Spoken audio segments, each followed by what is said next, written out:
పాడెదన్.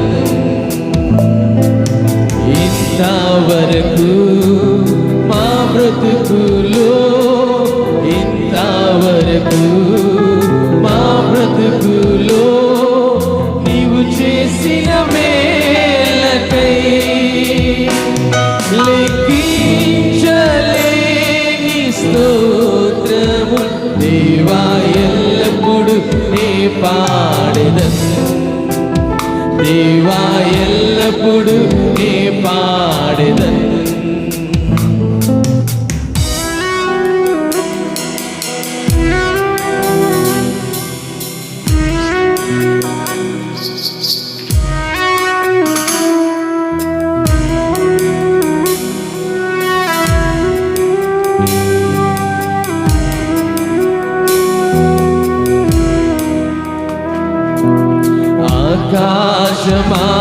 ఆకాశమహాకాశము దాని క్రిందున్న ఆకాశము, ఆకాశమహాకాశము దాని క్రిందున్న ఆకాశము, భూమిలో కనబడువన్నీ ప్రభువా నిన్నే కీర్తించు. లెక్కించలేని స్తోత్రము దేవా ఎల్లప్పుడు నే పాడెదన్. దేవా ఎల్లప్పుడు నే పాడెదన్.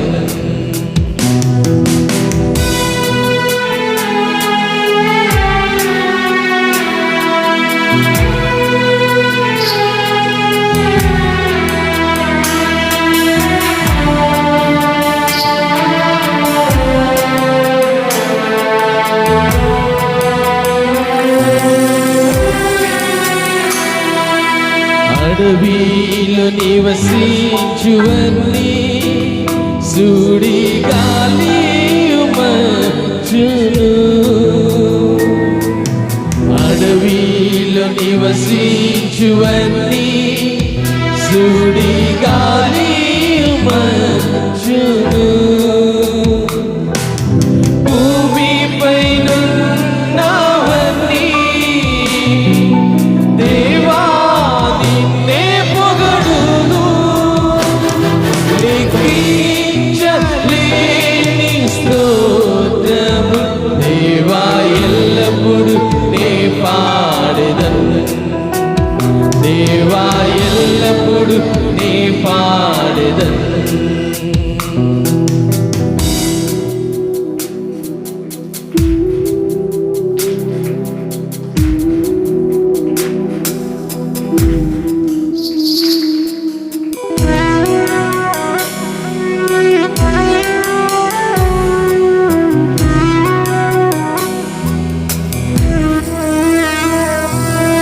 నీటిలో నివసించు ప్రాణులు, ఈ భూమిలోని జీవరాశులు, నీటిలో నివసించు ప్రాణులు, ఈ భూమిలోని జీవరాశులు, ఆకాశమున ఎగురునవన్నీ ప్రభువా నిన్నే కీర్తించు. లెక్కించలేని స్తోత్రము దేవా ఎల్లప్పుడు నే పాడెదన్. లెక్కించలేని స్తోత్రము దేవా ఎల్లప్పుడు నే పాడెదన్. ఇంతవరకు మా బ్రతుకులో, ఇంతవరకు మా బ్రతుకులో నీవు చేసిన మేలకై లెక్కించలేని స్తోత్రములు దేవా ఎల్లప్పుడు నే పాడెదన్. లెక్కించలేని స్తోత్రములు దేవా ఎల్లప్పుడు నే పాడెదన్.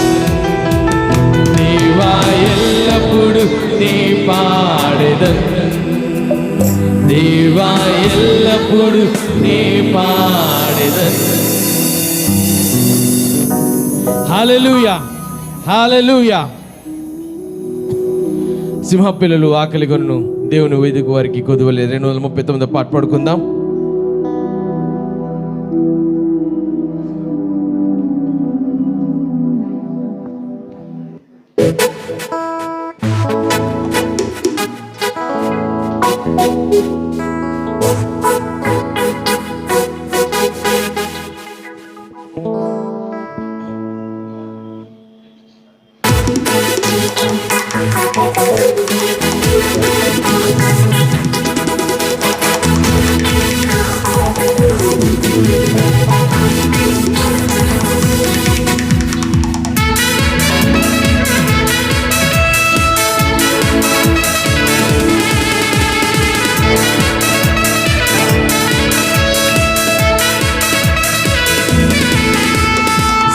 పిల్లలు ఆకలిగోలు దేవుని వెదకు వారి కొదువలేదు.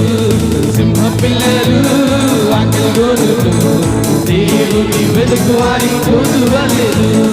కొదువలేదు, కొదువలేదు, దేవుని వెదకు వారి కొదువలేదు. కొదువలేదు, కొదువలేదు, దేవుని వెదకు వారి కొదువలేదు. సింహ పిల్లలు ఆకలిగోలు దేవుని వెదకు వారి కొదువలేదు. సింహ పిల్లలు ఆకలిగోలు దేవుని వెదకు వారి కొదువలేదు.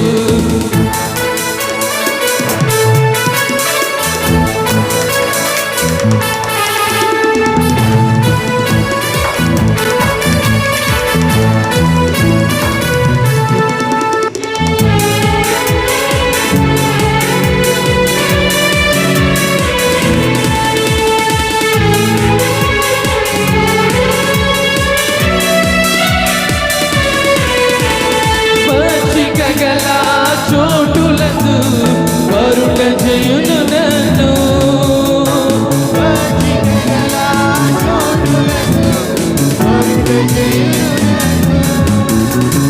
శాంతికరం వగు జలములచే దాహము తీర్చునుగా.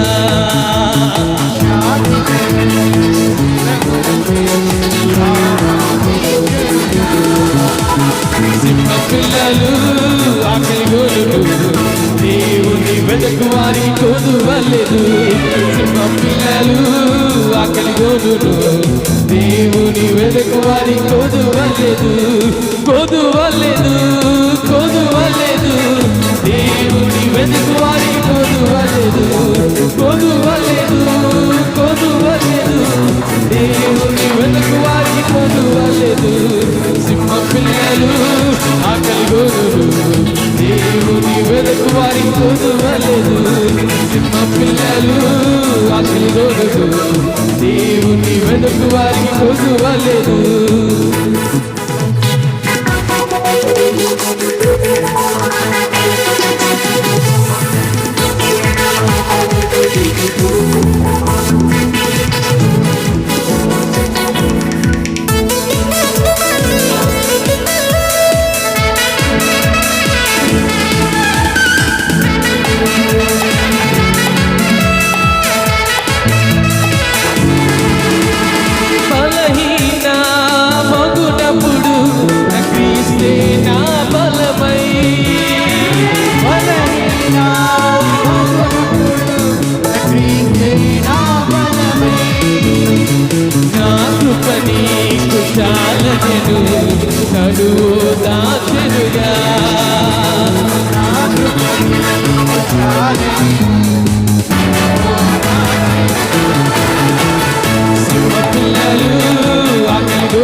దేవుని వెతుకు వారి కొదువలేదు.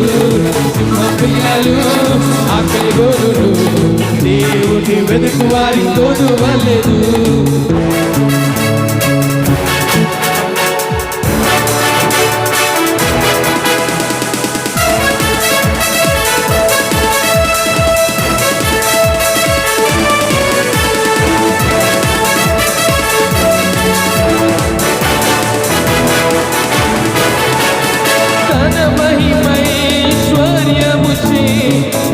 ప్రభు నింపుదుగా తన మహిమైశ్వర్యముచే నన్ను ప్రభు నింపుదుగా. నా కొరతలెల్లా క్రీస్తునందు నిరతము తీర్చునుగా.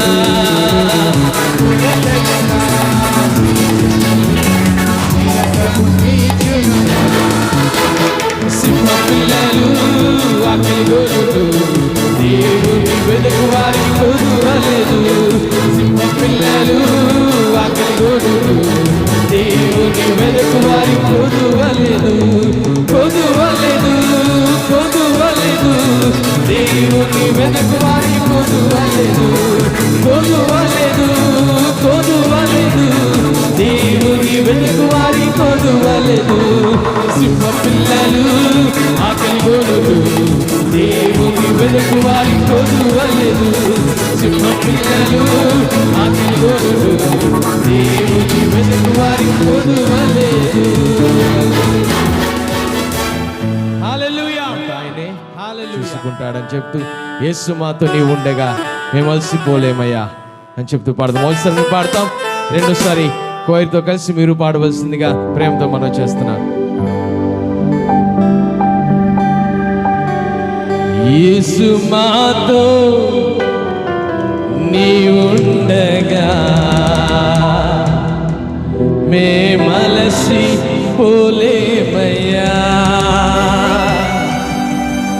యేసు మాతో నీ ఉండగా మేమలసి పోలేమయ్యా.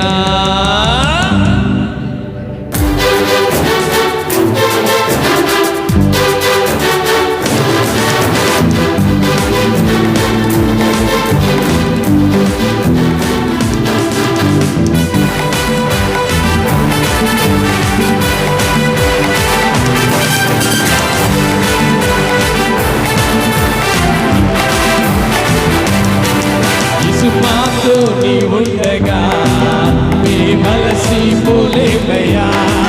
యేసు మాతో నీ ఉండగా మేమలసి పోలేమయ్యా. అంత నీవే చూసుకుంటావు, అంత నీవే చూసుకుంటావు, అంత నీవే చూసుకుంటావు, అంత నీవే చూసుకుంటావు. యేసు మాతో నీ ఉండగా మేమలసి పోలేమయ్యా. యేసు మాతో నీ ఉండగా మేమలసి పోలేమయ్యా.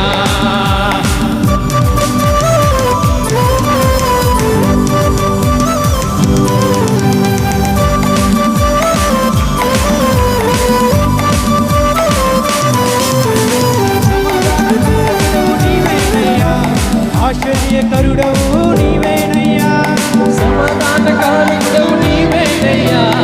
ఆశ్చర్యకరుడవు నీవేనయ్యా, నీవేనయ్యా, అంత నీవేనయ్యా, నీవేనయ్యా, మాకు నీవేనయ్యా, నీవేనయ్యా, అంత నీవేనయ్యా, నీవేనయ్యా, మాకు నీవేనయ్యా. యేసు మాతో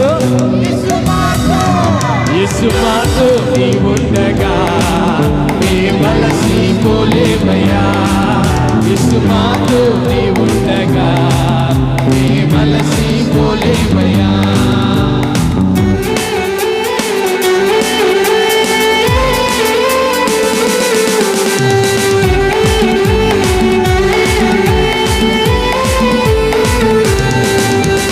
అద్భుత దేవుడవు నీవేనయ్యా, ఆలోచనకర్తవు నీవేనయ్యా.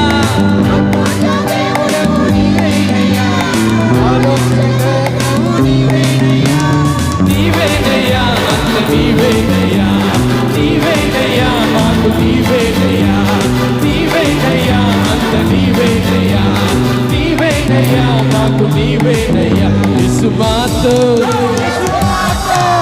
యేసు మాతో నీ ఉండగా మేమలసిపోలేమయ్యా. యేసు మాతో నీ ఉండగా మేమలసిపోలేమయ్యా.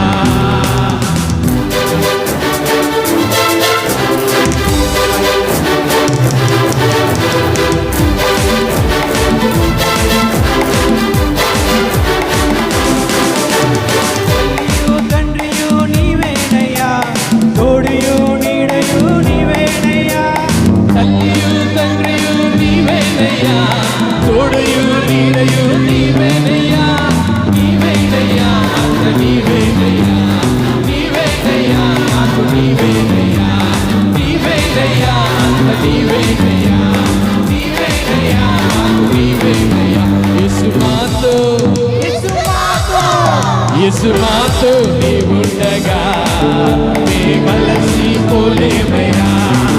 యేసు మాతో నీ ఉండగా మేమలసిపోలేమయ్యా.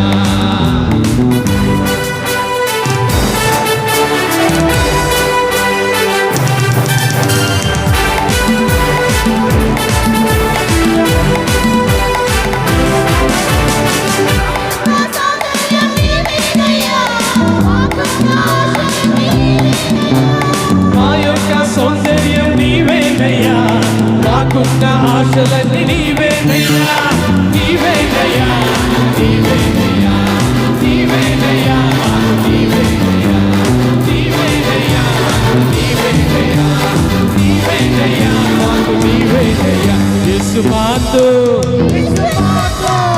యేసు మాతో నీ ఉండగా మేమలసిపోలేమయ్యా. యేసు మాతో నీ ఉండగా మేమలసిపోలేమయ్యా.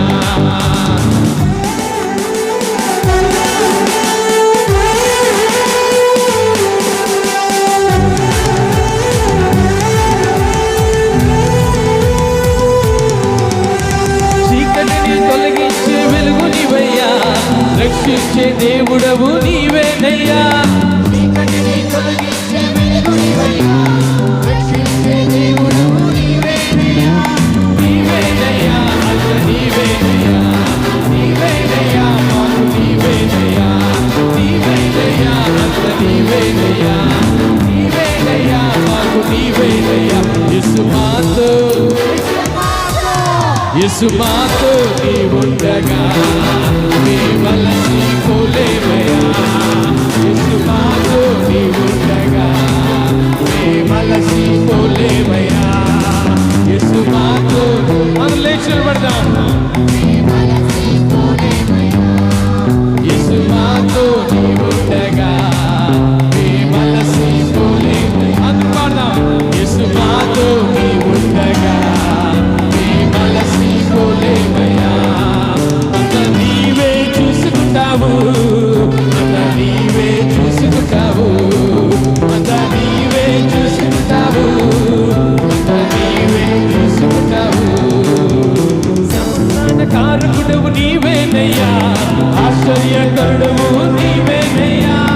అద్భుత దేవుడవు నీవేనయ్యా. ఆలోచనకర్తవు నీవేనయ్యా. తల్లియు తండ్రియు నీవేనయ్యా. తోడయు నీడయు నీవేనయ్యా. మా యొక్క సౌందర్యం నీవేనయ్యా. మాకున్న ఆశలన్నీ నీవేనయ్యా. చీకటిని తొలగించే వెలుగు నీవయ్యా. రక్షించే దేవుడవు నీవేనయ్యా. నీవేనయ్యా, అంత నీవేనయ్యా. నీవేనయ్యా, అందరూ చెప్పా నీవేనయ్యా.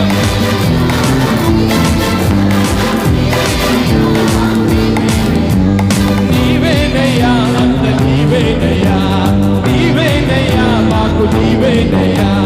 నీవేనయ్యా, అంత నీవేనయ్యా. నీవేనయ్యా, మాకు నీవేనయ్యా. యేసు మాతో, యేసు మాతో నీ ఉండగా మేమలసిపోలేమయ్యా. యేసు మాతో నీ ఉండగా మేమలసిపోలేమయ్యా. యేసు మాతో నీ ఉండగా మేమలసిపోలేమయ్యా. యేసు మాతో నీ ఉండగా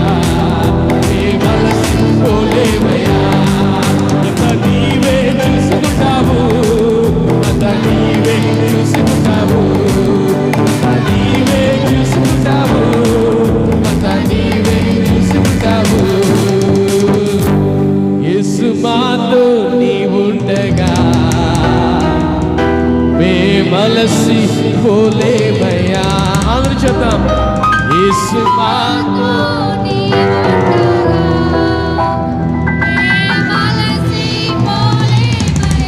మరొకసారి యేసు మాతో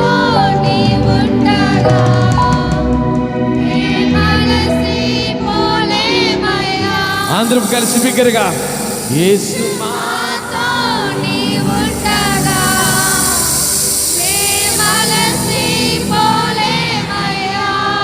అంత నీవే చూసుకుంటావు, అంత నీవే చూసుకుంటావు, అంత నీవే చూసుకుంటావు, అంత నీవే చూసుకుంటావు. నమ్మిన వారు రెండు చేతుల పైకి బిగ్గరగా హల్లెలూయా దేవునికి వందనాలు చెబుతాం.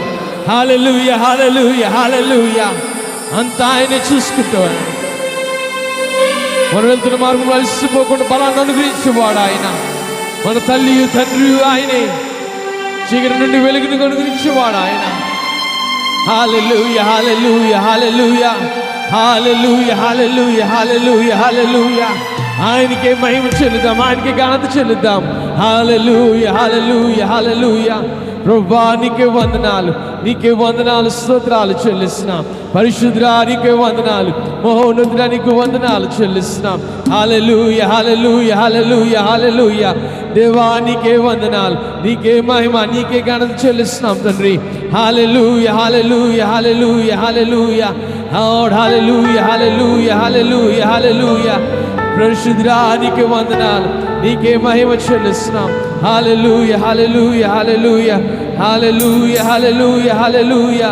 తండ్రి నీకే వందనాలు, నీకే వందనాలు చెల్లిస్తున్నాం. రాజుల రాజా, ప్రభువుల ప్రభువా నీకు వందనాలు.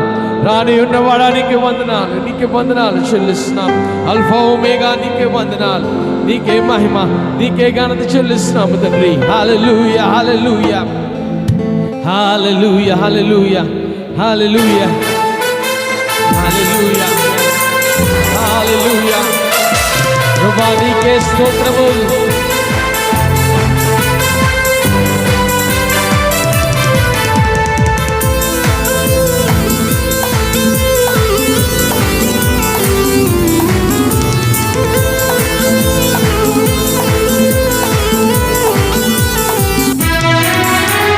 రాజుల రాజా, ప్రభువుల ప్రభువా, రానయ్యున్నవాడా. రాజుల రాజా, మహిమా మహిమా మహిమా నా యేసుకే, మహిమా మహిమా మన యేసుకే, మహిమా మహిమా నా యేసుకే, మహిమా మహిమా మన యేసుకే, మహిమా మహిమా నా యేసుకే, మహిమా మహిమా మన యేసుకే, మహిమా మహిమా నా యేసుకే.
యేసయ్యా నీకే వందనాలయ్యా, తండ్రి దేవా నీకే ఆరాధన, మహిమా మహిమా నా యేసుకే, మహిమా మహిమా మన యేసుకే. ఓ హల్లెలూయా హల్లెలూయా హల్లెలూయా హల్లెలూయా హల్లెలూయా. ఎవరు మౌనం ఉండకుండా మన మటుకు మనం ఆరాధిద్దాం, ఆయన ఆరాధిద్దాం. హల్లెలూయా హల్లెలూయా హల్లెలూయా హల్లెలూయా హల్లెలూయా. ఓ రవాసియా దోల రవకరవాసియా కోరియా, ఓ రవాసియా దోల రవాసియా దోరియా. రాజా నీకే వందనాలయా, ఆశ్చర్యకరుడనికే వందనాలయ్యా, ప్రేమ స్వరూపుడనికే వందనాలయ్యా, శాంతి స్వరూపుడనికే వందనాలయ్యా, ప్రభువుల ప్రభువానికే ఆరాధన, ఆది సంభూతుడనికే ఆరాధన, తండ్రి దేవానికే ఆరాధన, ఆరాధన నీకే ఆరాధన. హల్లెలూయా హల్లెలూయా హల్లెలూయా హల్లెలూయా. ఓ అరమసియా నోలా, ఓ దమదందారియా లారాబో, ఓ కోరేమసియా నోరాబా, ఓ లాలారమసియా అందారారమతియోరియో, ఓ లాలారమసియా లారారో.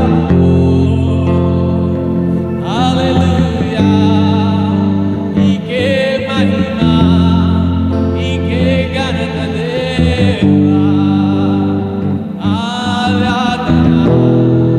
ఓ లాలారమసియా ఆలారమానో, ఆరాధన నీకే ఆరాధన, తండ్రి దేవా నీకే ఆరాధన, ఎల్ షడాయ్ నీకే ఆరాధన, యెహోవా రాఫా నీకే ఆరాధన, తండ్రి నీకే ఆరాధన, నీకే ఆరాధన. నీవదే కాల్సిన మనం ఆయనకి సమర్పించుకుందాం, మన హృదయాన్ని మన జీవితాన్ని ఆయనకి సమర్పించుకుందాం.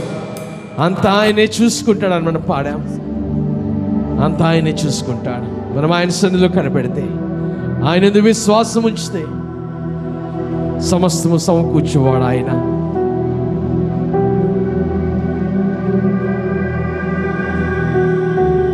ఆయన రాజ్యానికి మొదటి ప్రాధాన్యత ఇస్తే మిగిలినవన్నీ ఆటోమేటిక్గా అవి మన వెనకాలే ఉంటాయి. ఈ ఉదయకాల సమయంలో ఆయన నెమ్మదిని మనం పొందుకుందాం. హల్లెలూయా హల్లెలూయా హల్లెలూయా హల్లెలూయా. మనం దేని కొరకు అయితే ప్రార్థన చేస్తున్నాం, ప్రార్థనలు ఆలకిస్తున్నాడు ఆయన. మన ప్రార్థనకి జవాబు అనుగ్రహిస్తున్నవాడు ఆయన, మన పక్షాన పోరాడుతున్నవాడు ఆయన. మనం అలసిపోకుండా, కృంగిపోకుండా, ఇక ఆగిపోకుండా ఆయనందు విశ్వాసంతో మరొక అడుగు వేద్దాం, ఇక ముందు కదులుదాం. ఆయనకి సమీపంగా మనం ఉందాం, ఆయన దగ్గరగా మనం ఉందాం. సమస్తము సమకూర్చువాడు ఆయన.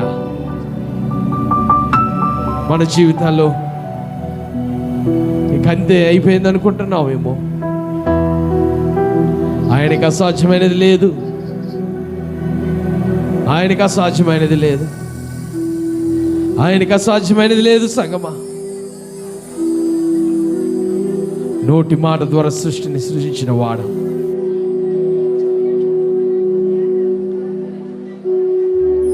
మన ఆలోచనలు ఎరిగిన వాడు, మన హృదయాన్ని ఎరిగిన వాడు ఆయన, మన తల్లి వెంట్రుకలు లెక్క తెలిసిన వాడు ఆయన. ఆయనకి అసాధ్యమైనది లేదు.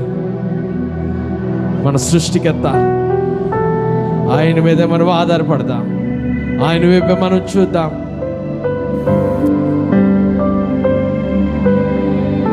సమస్తము సమకూర్చేవాడు ఆయన. ఆయనకి మహిమ చెల్లిద్దాం, ఆయనకి వందనాలు చెల్లిద్దాం.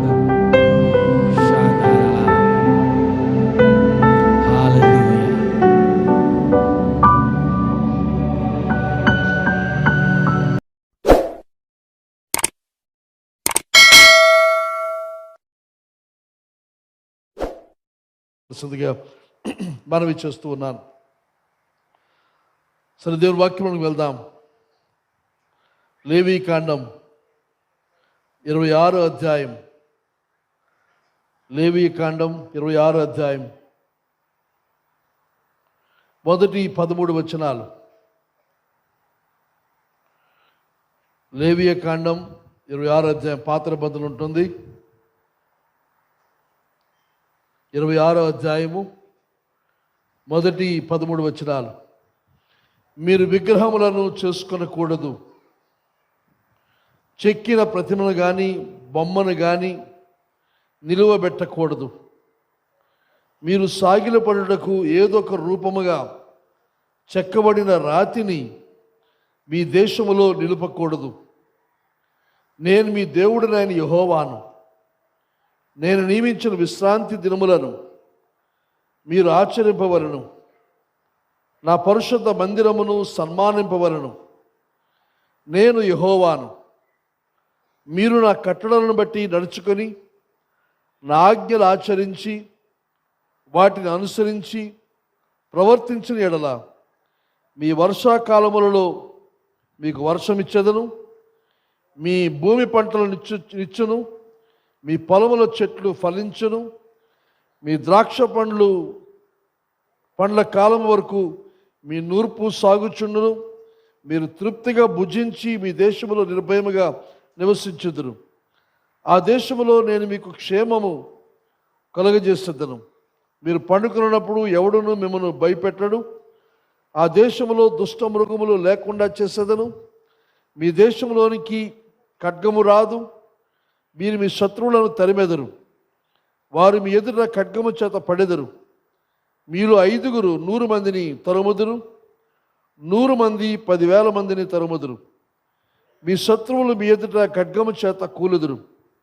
ఏలయనగా నేను మిమ్మల్ని కటాక్షించి మీకు సంతానమిచ్చి మిమ్మల్ని విస్తరింపజేసి మీతో నేను చేసిన నిబంధనను స్థాపించదను.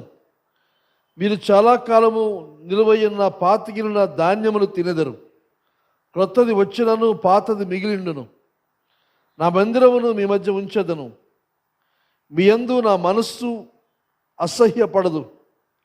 నేను మీ మధ్య నడిచెదను, మీకు దేవుణ్ణి ఇందును, మీరు నాకు ప్రజలై ఇందురు. మీరు ఐగుప్తీయులకు దాసులు కాకుండా వారి దేశంలో నుండి మిమ్మల్ని రప్పించి తిని, నేను మీ దేవుడైన యెహోవాను. నేను మీ కాడి పలుపులను తెంపి మిమ్మల్ని నిలువుగా నడవచేసి తిని. ఈ భాగం చాలా శ్రేష్టమైన వాక్య భాగం ఇది. ఈ వారం ఈ వాక్య భాగం నుంచి మాట్లాడడం గల కారణం ఏమిటంటే 31 రాత్రి 1వ తారీఖు ఉదయం కొత్త సంవత్సరం ప్రవేశించగానే వాగ్దానాలు తీసుకుంటాం మనందరం కూడా, లాటరీ. అయితే ఆ వాగ్దానాలు ఈ సంవత్సరం కొన్ని మనకంత అంటే పెద్దగా మాట్లాడినట్టుగా అనిపించలేదు. ఏవో చిన్న చిన్న మాటలు ఉన్నాయి. కొన్నిసార్లు కొన్ని మాటలు వాగ్దానాలు ఎక్కువ రిపీట్ అయ్యాయి. కానీ కొంతమంది ఒకే వాగ్దానం 5 వచ్చిన పరిస్థితి ఏర్పడింది. కొన్ని వాగ్దానాలు కొంతమందికి అర్థం కాలేదు. నా దగ్గరికి వచ్చి అయ్యి వాగ్దానం నాకు అర్థం కాలేదు, దీని అర్థం ఏమిటని అడిగారు. అడిగితే చెప్పగలిగినంత వరకు చెప్పగలిగాను. అయితే ఆ సందర్భంగా నాకు వచ్చిన వాగ్దానం నాకు అసంతృప్తినిచ్చింది. ఏమిటో వాగ్దానం అంటే, I will be your God. లేవియా 26:12 మీకు దేవుడైందును. ఆయన దేవుడే కదా, మరి దేవుడైందును మరి ప్రత్యేకంగా ఎందుకు చెప్పాడు అని అనుకొని మళ్ళీ ఇంకోసారి లాటరీ తీస్తే బాగుండా అనిపించింది నాకు. కానీ అది మంచిది కాదు. నేను తీస్తే అందరూ అలాగే తీస్తే మరి ఇక దీనికి అర్థం ఉండదు. మరి ఏదో సరదా తీసుకున్నాం అన్నట్టుగా సరే అని ఫస్ట్ అయిపోయిన తర్వాత సరే దేవుడు ఏం మాట్లాడుతున్నాడు వాక్యాన్ని తీసుకొని కూర్చుంటే ఈ భాగం అంతా చూడడం జరిగింది. ఇది నాకెంతో ఆశీర్వాదాన్ని, సంతోషాన్ని, ఉత్సాహాన్ని, విశ్వాసాన్ని నాలో నింపింది. కానీ ఇదే విషయాలు సంఘమైన మీతో కూడా పంచుకుంటే మీలో కూడా అదే విశ్వాసం, ఉత్సాహం, బలము మీకు కలగాలని ఆశిస్తూ ఉదయకాలం మంది ఈ మాటలు మీతో మాట్లాడుతూ ఉన్నాను. ఇంకా మనం కొత్త సంవత్సరం పండగ ఈ వాతావరణంలో ఉన్నాం కనుక మరి సీరియస్ అయిన సందేశాలు, కట్టడం, తెంచడం, బిల్డింగ్ నిర్మాణం ఇవన్నీ కాకుండా మనందరికీ ప్రోత్సాహాన్ని ఇస్తూ, బలాన్ని ఇస్తూ ముందుకు సాగే సందేశాన్ని ఈ వారం కూడా ఇవ్వాలని ఆశిస్తున్నాను. అలాగంటే మిగతా సందేశాలు ప్రోత్సాహాన్ని, ఉత్సాహాన్ని ఇవ్వాలంటే అవి కొన్ని సరిదిద్దుకునేవి, మళ్ళీ మనం సరి చేసుకునే సందేశాలు ఇస్తున్నప్పుడు కొంత ఇబ్బంది, కష్టం ఉంటుంది. అది కొన్నిసార్లు కొన్ని విషయాలు అర్థం చేసుకోవడం కష్టం అవుతుంది. కానీ ఈ మాట్లాడుతున్న విషయాలు చాలా స్పష్టమైనవి, తర్వాత ఇంకా చెప్పాలంటే ప్రాథమికమైనవి, ఇవి మనందరికీ వర్తించే వాగ్దానం, వాక్యం అని చెప్పి మనవి చేస్తూ ఉన్నాను. మోషే ద్వారా ఇశ్రాయేలు జనాంగం వారు ఇంకా కనాను దేశాన్ని ప్రవేశించక ముందు దేవుడు వారితో మాట్లాడుతున్న మాటలు ఇవి. ఆ తర్వాత మళ్ళీ తిరిగి ద్వితీయోపదేశకాండం ఇవే విషయాలు మళ్ళీ మోషే వారికి మరొకసారి జ్ఞాపకం చేసిన సంగతి ద్వితీయోపదేశకాండంలో మనం చూస్తాం. లేవీ కాండం 26 27 అలాగే ద్వితీయోపదేశకాండం 28 29 రెండు ఒకదానితో సంబంధం కలిగిన లేఖన భాగాలని మనవి చేస్తూ ఉన్నాను. అది ముందుగా ఇందులో దేవుడు మీకు ఇస్తున్న వాగ్దానాలను మనం ఒకసారి అర్థం చేసుకొని వాక్య ప్రకారంగా మనం ముందుకు వెళదాం. ముందుగా మొదటి 3 వచనాలు మీ ముందు వివరించాలని ఆశపడుతూ ఉన్నాను. ఇక్కడ ఈ లేవీ కాండంలో మనం చూస్తే 26-27 అధ్యాయంలో ఒక మాట ఇంగ్లీష్ తర్జుమాలో ఇఫ్ అనే మాట కనబడుతుంది. అనగా అయితే, మీరు ఇలా చేస్తే, ఈ ఇఫ్ అనే మాట, మీరు అయితే అనే ఈ మాట చూసినప్పుడు ఇంగ్లీష్ అక్షరాల్లో ఇఫ్ అనేది చాలా చిన్న పదం, కానీ ఈ అధ్యాయంలో మనం చూస్తే 32 సార్లు 27, 26, 27 అధ్యాయాల్లో 2 అధ్యాయాల్లో 32 సార్లు ఆ మాట మోషే ఉపయోగిస్తాడు ఇఫ్ అని. మీరు ఇలాగ చేస్తే, ఇది చేస్తే అన్నట్టుగా. ఇది యూదుల యొక్క చరిత్రలో మనం చూస్తే ఇఫ్ అనేది చాలా పెద్ద మాట. ఇక్కడ చూసినప్పుడు 3వ వచనం అంటున్నాడు, మీరు నా కట్టలను బట్టి నడుచుకొని నా ఆజ్ఞలను ఆచరించి వాటిని అనుసరించి ప్రవర్తించిన ఎడల, if you walk in my statutes. తర్వాత 14వ వచనం, మీరు నా మాట వినక నా ఆజ్ఞలని అనుసరింపక నా కట్టలను నిరాకరించిన ఎడల, but if you do not obey 14వ వచనం. తర్వాత 40వ వచనంలో మనం చూస్తే, వారు నాకు విరోధంగా చేసిన తిరుగుబాటును, తమ దోషములను, తమ తండ్రుల దోషములను ఒప్పుకొని తాము నాకు విరోధంగా నడిచితమని. అది ఇంగ్లీష్లో చూస్తే, but if they confess their iniquity, వారికి దోషం వారు ఒప్పుకుంటే అని ప్రాముఖ్యంగా ఇఫ్ యొక్క పదాల మాటలు ఇక్కడ మనం చూస్తూ ఉన్నాం. కనుక మీరు ఇలాగ ఉంటే, ఇలా చేస్తే మీ భవిష్యత్తు ఎలా ఉంటుంది, మీ జీవితాలు ఎలా ఉంటాయి, అలా కాకుండా ఇలా చేస్తే మీ జీవితాలు ఎలా ఉంటాయి అని 2 విషయాలు కూడా ఇక్కడ లేవీ కాండం రాశాడు. మీరు ఇంటికి వెళ్ళిన తర్వాత మిగతా భాగం కూడా చదువుకోండి. అయితే ఇక్కడ మొదటి 3 వచనాలు చూసినప్పుడు దేవుడు మన నుండి ఆశిస్తున్నది, గాడ్స్ రిక్వైర్మెంట్, మన నుండి ఏం కోరుతూ ఉన్నాడు. మొదటి వచనం అంటున్నాడు, మీరు విగ్రహములను చేసుకొనకూడదు, చెక్కిన ప్రతిమను కానీ బొమ్మను కానీ నిలువబెట్టకూడదు. మీరు సాగిలపడుటకు ఏదో ఒక రూపముగా చెక్కబడిన రాతిని మీ దేశములో నిలుపకూడదు. నేను మీ దేవుడినైన యెహోవాను. నేనే మీ దేవుడను, మీ దేవుడైన యెహోవాను అని చెప్పి, నేనే నిజమైన దేవుడను, అసలైన దేవుడను అంటున్నాడు. ఈ దేవుడినైన నేను విగ్రహాన్ని కాదు. విగ్రహాన్ని మనుషులు చేస్తారు, కానీ నేను మిమ్మల్ని చేస్తున్న వాడిని సృష్టికర్తను అని చెబుతూ నేను మీ దేవుడినైన యెహోవాను. ఈ దేవుడు తను తాను మోషేకు బయలుపరుచుకున్నాడు. ఆ మండుచున్న పొద యొద్ద, ప్రభువా నీ పేరేమిటి అన్నప్పుడు I am that I am, నేను అయి ఉన్నాను అనే పదాన్ని, ద గ్రేట్ ఐ యామ్ అని సంబోధించే ఆ పేరు, నేను ఉన్నవాడను అనువాడను, నేనే దేవుడనని ఆయన తను తాను సంబోధించుకున్న విషయాన్ని వాక్యం మీద మనం చూస్తాం. దేవుడు తను తాను బయలుపరుచుకుంటేనే తప్ప మనకు దేవుని సంగతులు మనకు తెలియవు. అయితే ఆయన పేరును బయలుపరుచుకున్నాడు. మరొకసారి ఇశ్రాయేలు జనాంగానికి మోషే ద్వారా దేవుడు జ్ఞాపకం చేస్తున్నాడు. అలాగే దినమందు మనకి కూడా చెబుతున్న మీ విషయం ఏదనగా, మీరు విగ్రహములను చేసుకొనకూడదు. అనగా దేవుణ్ణి మనం తయారు చేసుకోకూడదు, విగ్రహాలు మనం తయారు చేసుకోకూడదు. తర్వాత చెక్కిన ప్రతిమను కానీ బొమ్మను కానీ నిలువబెట్టకూడదు. మీరు సాగిలపడుటకు ఏదో ఒక రూపం చెక్కబడిన రాతిని మీ దేశంలో నిలపకూడదు.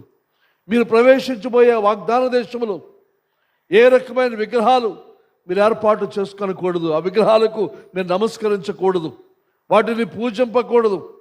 చెక్కినవి కానీ రాతివి కానీ పోత పోసినవి కానీ ఏ రకమైనవి చేసుకోనకూడదు. నిర్గమకాండములో సినాయి పర్వతం మీద దేవుడు మోషేతో మాట్లాడుతూ చెప్పిన విషయాలు మరొకసారి ఇక్కడ జ్ఞాపకం చేస్తూ ఉన్నాడు. నేనే దేవుడను, నేను తప్ప వేరొక దేవుడు మీకు ఉండకూడదు. ఆకాశం మీద కానీ భూమి మీద కానీ సముద్రంలో నీటిలో కానీ మన ఏ స్వరూపాన్ని మనము చేసుకోనకూడదు. కనుక ఈ సంవత్సరం యొక్క ఆరంభంలో ఒకసారి మనం ఆలోచన చేసి, ఏదైనా విగ్రహారాధన మన జీవితంలో ఉందా? ఏదైనా విగ్రహాన్ని మనం పూజిస్తూ ఉన్న మనుషులు చేస్తున్న దాన్ని, లేదా మనం కల్పించుకున్న దాన్ని, మనం చేసుకున్న దాన్ని, చివరికి సిలువ అయినా సరే, మెడలో ఉన్న కొంతమంది సిలువ బొమ్మను చూసుకొని దాన్ని ఆడించేస్తూ ఉంటారు. ఇవన్నీ కూడా విగ్రహారాధన. బైబిల్ కానీ, కొంతమంది బైబిలే పెద్ద విగ్రహం అయిపోయింది. బైబిల్ కానీ ఏదైనా సరే బైబిల్ నమస్కారం పెట్టడం, ఇవన్నీ చేస్తూ ఉంటే ఏం చేస్తున్నాం? మనం విగ్రహారాధన చేస్తూ ఉన్నాం. కనుక ఏ రకమైన స్వరూపాన్ని అయినా సరే, అది చివరికి సిలువైనా, యేసు ప్రభు ఫోటో అయినా, లేకపోతే బైబిల్ అయినా, లేక మత సంబంధమైన ఏవైనా సరే మనం పాటిస్తున్న వాటిలో దేన్ని కూడా మన విగ్రహముగా చేసుకోనకూడదు. చాలాసార్లు రోడ్డు మీద వెళ్ళిపోతూ ఉంటే చాలామంది మందిరాన్ని చూడగానే ఇలాగ అనుకుంటూ ఉంటారు.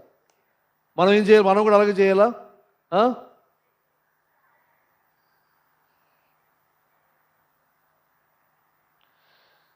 ఇశ్రాయేలు జనాంగముతో దేవుడు ఒక ఒడంబడిక, ఆ ఒడంబడిక చేసి చూద్దాం ఒకసారి. నిర్గమకాండం 19వ అధ్యాయం. ఆ ఒడంబడిక ప్రకారంగా వారు జీవిస్తామని చెప్పి దేవునికి వాగ్దానం చేస్తారు. నిర్గమకాండం 19వ అధ్యాయం మొదటి 8 వచనాలు చదివితే, ఇశ్రాయేలీయులు ఐగుప్తు దేశం నుండి బయలుదేరిన 3వ నెలలో, వారు బయలుదేరిన నాడే 3వ నెల ఆరంభ దినమంది వారు సీనాయి అరణ్యమునకు వచ్చిరి. వారు రెఫీదీము నుండి బయలుదేరి సీనాయి అరణ్యమునకు వచ్చి అరణ్యమందు దిగిరి. అక్కడ పర్వతం ఎదుర ఇశ్రాయేలీయులు విడిసిరి. మోషే దేవుని యొద్దకు ఎక్కి పోవగా యెహోవా ఆ పర్వతం నుండి అతన్ని పిలిచి, నువ్వు యాకోబు కుటుంబీకులతో ముచ్చటించి ఇశ్రాయేలులకు తెలుపవలసినది ఏమనగా, నేను ఐగుప్తీయులకు ఏమి చేస్తున్నావు, మిమ్మను గద్ద రెక్కల మీద మోసి నా యొద్దకు మిమ్మను ఎట్లు చేర్చుకుంటున్నావు మీరు చూచితిరి. కాగా మీరు నా మాట శ్రద్ధగా విని నా నిబంధనను అనుసరించి నడిచినట్లా మీరు సమస్త దేశ జనులలో నాకు స్వకీయ అగుదురు. సమస్త భూమియు నాదే కదా. మీరు నాకు యాజక రూపమైన రాజ్యముగాను పరిశుద్ధమైన జనముగాను ఉందిరని చెప్పము. నీవు ఇశ్రాయేలుతో పలుకవలసిన మాటలు ఇవే అని చెప్పగా, మోషే వచ్చి ప్రజల పెద్దలను పిలిపించి యెహోవా తనకు ఆజ్ఞాపించిన ఆ మాటలన్నీ వారి ఎదుట తెలియపరచెను. అందుకు ప్రజలందరూ యెహోవా చెప్పినదంతయు చేసేదమని ఏకముగా ఉత్తరమిచ్చిరి. అప్పుడు మోషే తిరిగి వెళ్ళి ప్రజల మాటలు యెహోవాకు తెలియజేశాను. దేవుడు ఇక్కడ వారితో మాట్లాడుతున్న ఒక ప్రత్యేకమైన జనాంగముగా ఐగుప్తు బానిసతను విడిపించి, నేను మీకు దేవుడై ఉంటాను, మీరు నాకు ప్రజలై ఉంటారు, ఇదిగో నా ఆజ్ఞల ప్రకారంగా మీరు ప్రవర్తిస్తే, నా మాట ప్రకారంగా మీరు జీవిస్తే మీరు నా సొంత జనాంగముగా మీరు ఉంటారు అని చెప్పి, మీరు నాకు యాజక రూపమైన రాజ్యముగాను పరిశుద్ధమైన జనముగాను ఉందిరని వారితో దేవుడు చెప్పాడు. ఇదే మాట నూతన నిబంధనలో విశ్వాసులు మనకు, క్రైస్తవులు మనకు సంబోధించబడింది. మనము రాజులైన యాజక సమూహముగా దేవుడు మనలను ఏర్పాటు చేసుకున్నాడు. కనుక ఒక విధంగా ఇశ్రాయేలుకి ఏ వాగ్దానం, ఏ ఆశీర్వాదం దేవుడు ఇచ్చాడు, అదే వాగ్దానం, అదే ఆశీర్వాదం, అదే రకమైన పిలుపు దేవుడు మనకు కూడా ఇచ్చి ఉన్నాడని మనవి చేస్తూ ఉన్నాను. కనుక ఈ దినమందు ఇశ్రాయేలు జనాంగం దేవునికి వాగ్దానం చేస్తాం, ప్రభువా నీ మాట ప్రకారంగా మేము జీవిస్తాం. అందులో ప్రాముఖ్యమైన మాట ఏదనగా, నేనే దేవుడను, నేను తప్ప వేరే దేవుడు లేడు. అయితే ఆ దేవుడైన నేను మీరు ఆరాధించవలసిన విధానం ఏదనగా, ఏ రకమైన విగ్రహాన్ని మీరు చేసుకొనకూడదు. కానీ ఇశ్రాయేలు మనకు తెలుసు, దేవునికి మాట ఇచ్చినప్పటికీ, ఆ మాట తీసుకున్న తర్వాతే దేవుడు తనకి ధర్మశాస్త్రాన్ని వారికి బయలుపరిచినప్పటికీ ఇశ్రాయేలు నమ్మకముగా వారు ప్రవర్తించలేదు. మాట అయితే ఇచ్చారు కానీ మాట ప్రకారంగా వారు జీవించలేదు. వారు చేసిన పని ఏదనగా, దేవుణ్ణి వదిలి, ప్రభువుని వదిలి విగ్రహాలను సేవించడం వారు ప్రారంభించారు. కానీ ఈ దినమందు మనం ఎవరైనా సరే సృష్టికర్త అయిన దేవుణ్ణి వదిలి మనుషులు చేసిన విగ్రహాలతో, మనం కల్పించుకున్న విగ్రహాలకు మనము నమస్కారము చేస్తే, పూజిస్తే అది పాపముగా పరిగణించబడుతుంది అని మనవి చేస్తూ ఉన్నాను. సత్యము నుండి అసత్యములో, లేకపోతే భ్రమలోనికి మనం వెళ్ళిపోతూ ఉన్నాము. సత్యము నుండి మోసంలోనికి మనం వెళ్ళిపోతూ ఉన్నామని మనవి చేస్తూ ఉన్నాం. ఎప్పుడైతే సత్యము నుండి భ్రమలోనికి వెళ్తామో, యథార్థతలో నుండి, సత్యములో నుండి మోసంలోనికి మనం వెళ్తామో, జరిగేది ఏదంటే దానికి పర్యవసానం మన జీవితాల్లో మనం అనుభవిస్తాం. ఇశ్రాయేలు జనాంగం దాన్ని అనుభవించారు.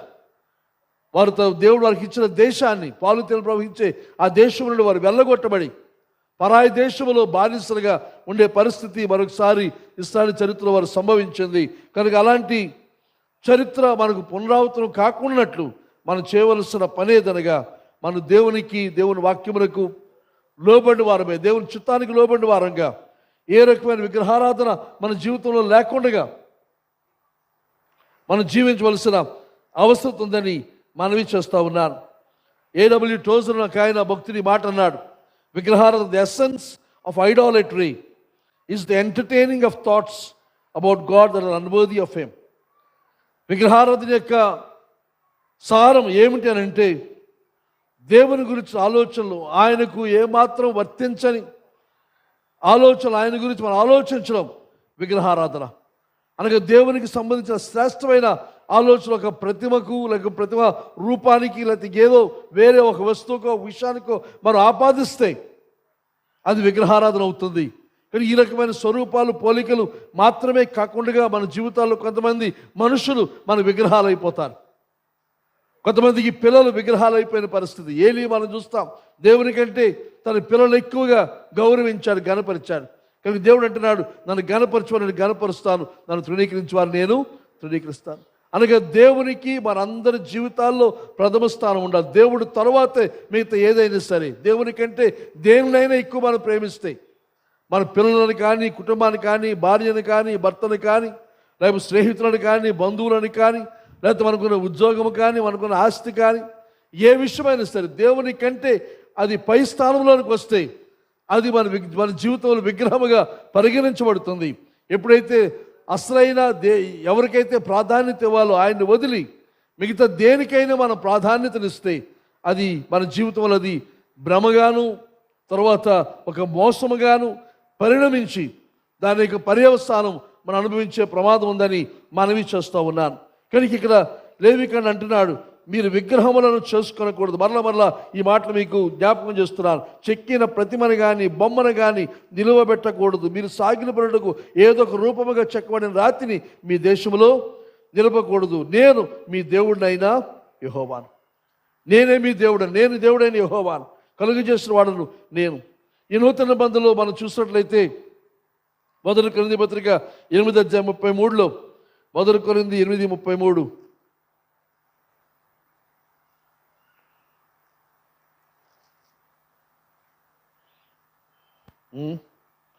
కాదు, 3. ఒకడు దేవుని ప్రేమించిన అతను దేవునికి ఎరుకైన వాడే. ఒకడు దేవుని ప్రేమించేలా అతడు దేవునికి ఎరుకైన వాడు. దేవుని మనం ప్రేమిస్తే దేవుడు మనల్ని ఎరిగిన వాడు అనే మాటకి రాస్తున్నాడు. తర్వాత గలతీ పత్రిక 4:9 మనం చూస్తే, ఇప్పుడు మీరు దేవుని ఎరిగిన వారును మరి విశేషముగా దేవుని చేత ఎరగబడిన వారునై ఉన్నారు కనుక బలహీనమైనవి నిష్ప్రయోజనమైనవినైన మూల పాఠములతో తట్టు మరలా తిరిగినేలా మునిపటి వలె మరల వాటికి దాస్యం ఉండగోర నేల. ఉదాహరణ అంటున్నాడు, మీరు దినములను, మాసములను, ఉత్సవ కాలములను, సంవత్సరములను ఆచరించుచున్నారు. మీ విషయమై నేను పడిన కష్టం వ్యర్థమైపోవునేమని మిమ్మల్ని గురించి మళ్ళీ తిరిగి ఆ పాత వాటికి వెళ్ళకండి, పాత ఆచారాలకు వెళ్ళకండి. కొంతమంది విగ్రహారాధన మానేస్తారు, కానీ విగ్రహారాధనకు సంబంధించిన ఆచారాలు వదిలిపెట్టలేదు కనుక వాటితో పాటు విడిచిపెట్టమని. ఎందుకంటే అంటున్నాడు, మీరు దేవుని ఎరగడం మాత్రమే మరి విశేషముగా దేవుని చేత మీరు అరగబడిన వారు అయి ఉన్నారు. కాబట్టి మళ్ళా తిరిగి బలహీనమైనవి నిష్ప్రయోజనమైనవినైనా మూల పాఠములతో మళ్ళా ఎందుకు మళ్ళా తిరిగి ఆ నిష్ప్రయోజనం పనికిరాని ఆ మూల పాఠాలు వెళుతారు అనే సందేశాన్ని ఇక్కడ పౌలు మనకి ఇస్తూ ఉన్నాడు. కనుక దేవుని యొక్క సంగమా, ప్రభు మనకి ఇచ్చిన ఆధిక్యత, ఆయనే మన దేవుడు తను తాను మనకు బయలుపరుచుకున్నాడు, వెలుగు మనకు అనుగ్రహించాడు.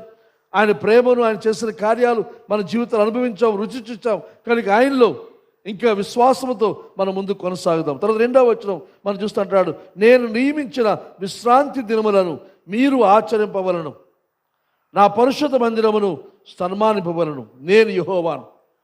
ప్రతిసారి ఆయన మాట చెప్పి నేను యెహోవా అంటే సంతకం పెడుతున్నాడు అక్కడ ఆయన. నేనే నీతో మాట్లాడుతున్నాను, జాగ్రత్త, నేను యెహోవాను, నేను చెబుతూ ఉన్నాను ఈ మాట అని చెప్పి ఇదంటే 2వ వచనంలో 2 భాగాలుగా చేయొచ్చు మన దాన్ని. నేను నియమించిన విశ్రాంతి దినములను మీరు ఆచరింపవలను 1, 2వ భాగము నా పరిశుద్ధ మందిరమును సన్మానింపవలను, నేను యెహోవాను. నేను దేవుణ్ణి కాబట్టి, నేను యెహోవాని కాబట్టి, నేను అయాం కాబట్టి మీరు చేయవలసిన పనేదనగా మొదటిది, నేను నియమించిన విశ్రాంతి దినములను మీరు ఆచరింపవలను. గమనించండి, you must keep my Sabbath days of rest. ఇది చూసినప్పుడు ఒక్క విశ్రాంతి దినం అనలేదు, విశ్రాంతి దినములను అనే మాట ఉపయోగించాడు. మామూలుగా యూదులకు విశ్రాంతి దినం అంటే 7వ దినం, అనగా 6 రోజులు పనిచేస్తున్నప్పుడు 7వ దినమందు సృష్టి చేస్తున్నప్పుడు దేవుడు అలాగైతే 6 దినములు పనిచేసి 7వ దినమందు విశ్రాంతి తీసుకున్నాడు. అది విశ్రాంతి దినముగా యూదులకు దేవుడు ఇచ్చిన ఒక ఆశీర్వాదం అని మనవి చేస్తూ ఉన్నాను. కనుక అది వారమునకు 1 దినము విశ్రాంతి దినము అంటే సరిపోయేది. కానీ ఇక్కడ చూసినప్పుడు విశ్రాంతి దినములు అనే మాట వాడాడు. దానికి అర్థమేదనగా యూదుల యొక్క క్యాలెండర్లో ఉన్న ప్రత్యేకమైన దినాలన్నీ కూడా, మరి ముఖ్యంగా పండగ దినాలన్నీ కూడా విశ్రాంతి దినాలు. 7వ రోజు మాత్రమే కాకుండా, వారమునకు 1 దినం మాత్రమే కాకుండా, ఇశ్రాయేలు జనాంగానికి దేవుడిచ్చిన పండగలు, ప్రత్యేకమైన దినాలు అవన్నీ కూడా విశ్రాంతి దినములుగా దేవుడు పరిగణించమని వారు తెలియజేస్తూ ఆయన అంటున్నాడు, విశ్రాంతి దినములను మీరు ఆచరింపవలను. కనుక విశ్రాంతి దినం ఆచరించడం అంటే ఏ పని చేయకుండా విశ్రాంతి దినమందు దేవుని సన్నిధికి, దేవుని మందిరానికి మీరు రావలసిన అవసరం ఉందని దేవుడు ఇక్కడ వారికి మరొకసారి మోషే ద్వారా జ్ఞాపకం చేస్తూ ఉన్నాడు. ఈ ప్రత్యేకమైన దినాలు దేవుడు యూదులకు వారికి దేవుడు చేసిన కార్యాలు వారు జ్ఞాపకం చేసుకుంటూ కృతజ్ఞతతో ఆ దినాలను వారు పాటించవలసిన అవసరం ఉంది. ముఖ్యంగా విశ్రాంతి దినం చూసినప్పుడు ఆ పండుగలు మనం చూస్తే పస్కా పండుగ ఉంది, పాస్ఓవర్ ఉంది. అది వారు ఐగుప్తు నుంచి పొందిన విడుదలను జ్ఞాపకం చేసుకుంటూ ఆచరించే పండుగ. అది కూడా ఒక విశ్రాంతి దినం లెక్కలోనికి మనకు వస్తూ ఉంది. తర్వాత పర్ణశాలల పండుగ, అది వారు అరణ్యములో తిరిగిన ఆ కాలాన్ని జ్ఞాపకం చేస్తూ పండుగ. కనుక పండుగను దేవుడు ఆచరించమని చెప్పినప్పుడు ఆ పండుగను వారు తప్పనిసరిగా ఆ విశ్రాంతి దినాలు వారు పాటించవలసిన అవసరం ఉందని మనవి చేస్తూ ఉన్నారు. అలాగే ప్రథమ ఫలముల పండుగ, తర్వాత పెంతెకోస్తు పండుగ, ఇవన్నీ చూసినప్పుడు కోత పండగలుగా ఉన్న విషయాన్ని మనవి చేస్తూ ఉన్నాను. ఈ విశ్రాంతిలో ఒకసారి ఒక దినం మాత్రమే కాకుండా కొన్ని వారం దినాలు, కొన్ని దినాల పాటు సాగే పరిస్థితి ఉంటుంది. కానీ దేవుడికి అంటున్నాడు, ఆ విశ్రాంతి దినములను మీరేం చేయాలి? నేను నియమించిన విశ్రాంతి దినములను మీరు ఆచరింపవలను. ఈ రోజుల్లో మనకి కూడా దేవుడు అదే ఆజ్ఞ మనకి ఇస్తూ ఉన్నాడు. మన వారానికి ఒక రోజే మనలో చాలామందికి కష్టం అవుతా ఉంది. కానీ అలా కాకుండా వారానికి ఒక రోజు మాత్రమే కాకుండా, ఇప్పుడు యూదుల యొక్క ఆచారము 7వ దినము విశ్రాంతి దినము. కానీ క్రైస్తవులు మనకు నూతన నిబంధన కాలంలో ప్రభు పునరుత్థానం తిరిగి లేచిన తర్వాత మన 6 దినాల పని 7వ దినమందు విశ్రాంతి కాకుండా మన మొదటి దినం, వారం యొక్క మొదటి దినమందు ప్రభు లేచిన దినాన్ని ప్రభుని ఆరాధించుకొని మనం కేటాయిస్తూ అక్కడి నుండి మన మిగతా వారాన్ని కొనసాగిస్తున్నాం. అనగా విశ్రాంతితో మొదలుపెట్టి 6 దినములు మనం పనిచేసే పరిస్థితి ఉందని మనవి చేస్తూ ఉన్నాను. కనుక ఈ వారం యొక్క విశ్రాంతి దినం, ఈ వీక్లీ సాబత్స్ మనం సూచించేవి ఏమిటనంటే, వీరు దేవుని యొక్క ప్రత్యేకమైన జనాంగమని, దేవుడు ఏర్పాటు చేసుకున్న ప్రజలందరూ లోకానికి అందరికీ సాక్ష్యం అవడం కొరకు దేవుడు విశ్రాంతి దినమనే నియమాన్ని ఇశ్రాయేలు జనాంగానికి ఇచ్చాడు. దయచేసి నిర్గమాకాండం 31వ అధ్యాయం, నిర్గమాకాండం 31వ అధ్యాయం 13 నుండి చూస్తే, ఇశ్రాయేలుతో నిజముగా మీరు నేను నియమించిన విశ్రాంతి దినములను ఆచరింపవలను, మిమ్మల్ని పరిశుద్ధపరచు యెహోవాను నేనే అని తెలుసుకున్నట్లు అది మీ తరతరములకు నాకును మీకును గురుతగును. ఇక దేవుడు వారితో నిబంధన చేస్తున్నాడు. ఈ విశ్రాంతి దినం గురించి ఒక నిబంధన అని అంటున్నాడు. మరి యెహోవా మోషే తిట్టను, నీవు ఇశ్రాయేలుతో నిజముగా మీరు నేను నియమించిన విశ్రాంతి దినములను ఆచరింపవలను, మిమ్మల్ని పరిశుద్ధపరచు యెహోవాను నేనే అని తెలుసుకున్నట్లు అది మీ తరతరములకు నాకును మీకును గురుతగును. దేవునికి మనకున్న ఆ సంబంధములు ఈ విశ్రాంతి దినమైన దేవుడు మనకు ఏర్పాటు చేస్తాడు. కనుక ఒక వారంలో ఒకరోజు మాత్రమే కాకుండా నియమించిన ప్రతి పండగ, ప్రతి విశ్రాంతి దినాలు మనం తప్పనిసరిగా ఆచరించవలసిన అవసరం ఉంది. ఇంకా ముందుకు వెళ్తే, కావున మీరు విశ్రాంతి దినమును ఆచరింపవలను, నిశ్చయముగా అది మీకు పరిశుద్ధము, దాన్ని అపవిత్రపరచువాడు తన ప్రజలలో నుండి కొట్టివేయబడను. ఆ దినము పరిశుద్ధము, ఆ దినము ఆచరణ మనం పరిశుద్ధపరచబడుతున్నాం అన్న మాట తెలియజేస్తూ, దాన్ని మనం అపవిత్రపరిస్తే, దాన్ని మనం పాటించకపోతే మన ప్రజల్లో నుండి కొట్టివేయబడతాం, దేవుని పిల్లల్లో నుండి మనం బయటికి నెట్టివేయబడతాం అనే హెచ్చరికను ఇక్కడ చేస్తున్నాం. 6 దినములు పని చేయవచ్చును, 7వ దినము యెహోవాకు ప్రతిష్ఠితమైన విశ్రాంతి దినము. ఆ విశ్రాంతి దినమున పనిచేయు ప్రతివాడును తప్పక మరణ శిక్ష నొందును. అయ్యో బాబోయ్, ఒకరోజు విశ్రాంతి తీసుకొని కూడా ఆ రోజు పని చేస్తే ధర్మశాస్త్రం ఏం చెప్తుంది? మరణశిక్ష. అదే మనకు అమలు చేస్తే మనలో చాలామంది పడి చచ్చి ఉండాలి, మన సంఘం ఇంకా తిరిగిపోతుంది. మామూలుగా చనిపోతారు చాలామంది. మరి వారం రాకుండా మొదటి ఆదివారం వచ్చే ఎక్స్ట్రా గ్యాంగ్ అంతా పోతుంది. అంతేనా? ఇశ్రాయేలు తమ తరములకు విశ్రాంతి దినాచారమును అనుసరించి ఆ దినమును ఆచరింపవలను, అది నిత్య నిబంధన, నాకును ఇశ్రాయేలుకును ఇది ఎల్లప్పుడూ గుర్తయిండును. అనగా 6 దినములు యెహోవా భూమి ఆకాశములను సృజించి 7వ దినమున పని మాని విశ్రమించనని మరియు ఆయన సీనాయి కొండ మీద మోషేతో మాట్లాడి చాలించిన తర్వాత ఆయన తన శాస్త్రములుగా 2 పలకలను, అనగా దేవుని వ్రేలుతో రాయబడిన రాతి పలకలను అతనికి ఇచ్చాను. ఈ పలకలు ఇచ్చే ముందు దేవుడు ముందుగా అడిగారు. అడిగితే మేము పాటిస్తామన్న మాట మీద దేవుడు ఏం చేశాడు? రాతి పలకలు రాశాడు. అవి ఇచ్చే ముందు మరొకసారి వారు చెబుతూ ఉన్నాడు, ఇది నేను ఏర్పాటు చేసిన విశ్రాంతి దినం. ఆ దినాన్ని మీరు ఒకవేళ ఉల్లంఘిస్తే ప్రజల్లో నుంచి మీరు నెట్టివేయబడతారు, అనగా మరణశిక్ష మీకు విధించబడుతుంది. ఇది పాత నిబంధన ధర్మశాస్త్రం యొక్క విధి అని మనవి చేస్తూ ఉన్నాను. కనుక ఈ దినమందు మరొకసారి మనవి చేస్తూ ఉన్నాం, మనం దేవుని యొక్క ఏర్పాటు చేస్తున్న ఈ యొక్క నియామక దినాలు, పునరుత్థానం, వారంకి ఒక రోజు, అలాగే ఆయా మీటింగ్స్ మనందరూ కూడి అనుకుని ఆలోచించి ప్రార్థించి దేవుని చిత్తమని నమ్మి మనం చేస్తున్న నియామక కూటాలు, వాటి విషయం ఎలా ప్రవర్తిస్తున్నాం అనేది మనం ఒకసారి పరీక్షించుకోవలసిందిగా మనవి చేస్తూ ఉన్నాను. ఇది దేవుడు వారికి ఇస్రాయేలు మధ్య ఇచ్చిన నిబంధన. అలాగే క్రైస్తవులు మనకు కొన్ని ప్రత్యేక దేవుడు ఇచ్చిన ఈ మాటని, ఆజ్ఞను అనుసరించి మనం ప్రవర్తిస్తే దేవుని యొక్క ఆశీర్వాదం మనకు కలుగుతుంది. మనం 7వ దినమందు ఇశ్రాయేలు, అలాగే వారం యొక్క మొదటి దినమందు మనం చేయడం ద్వారా మనం జ్ఞాపకం చేసే విషయం ఏదైనా గడిచిన వారం అంతా దేవుడు మనల్ని కాపాడాడు. పని చేయడానికి ఆరోగ్యం ఇచ్చాడు, పని ఇచ్చాడు, బలం ఇచ్చాడు, సంపాదన ఇచ్చాడు, రాబడిని ఇచ్చాడు. కనుక వాటన్నింటిని బట్టి దేవునికి వందనాలు తెలియజేస్తూ ఒకరోజు ప్రభు సన్నిధిలో మనం గడిపితే అది మనకి విశ్రాంతి, మనం తిరిగి మన దేహాలు బలము పుంజుకొని రాబోయే వారమందు శ్రేష్టంగా జీవించడానికి అవకాశం ఉంటుంది. దేవుడు విధించిన ఈ విధిని దయచేసి ఎవరము కూడా నిర్లక్ష్యం చేయవద్దు. అయితే సైతాను మనల్ని శోధిస్తూ 6 దినములు వచ్చిన కూలి ఒక ఆదివారం పనిచేస్తూ కొంతమందికి వచ్చే పరిస్థితి ఉంటుంది. దాంతో ఈ 6 రోజుల పని ఎలాగూ చేస్తున్నాం, ఒక రోజులో 6 రోజుల జీతం మనకు వస్తుందనంటే ఆ శోధనకు లోనై చాలామంది దేవుని యొక్క విశ్రాంతి దిన ప్రభు ఏర్పాటు చేసిన ఆ దినాన్ని, ఆ నియామక కూటాలు హాజరయ్యే ఆ పరిస్థితిని చాలామంది నిర్లక్ష్యం చేస్తూ ఉన్నాం. కనుక ఈ సంవత్సరం ప్రారంభంలోనే ఇప్పటికే 2 వారాలు వచ్చారు మీరు. కనుక ఇక మిగతా వారాలు కూడా అలా వస్తామని చెప్పి ఆదివారాలు మాత్రమే కాకుండా ఇంకా మిగతా నియామక కూటాలకు సమావేశాలకు తప్పనిసరిగా హాజరవుతామని మీరు నిర్ణయం చేసుకోవాల్సిందిగా మీకు మనవి చేస్తూ ఉన్నాను. ఈ 2వ భాగం అంటాడు ఈ లేవీ కాండములో,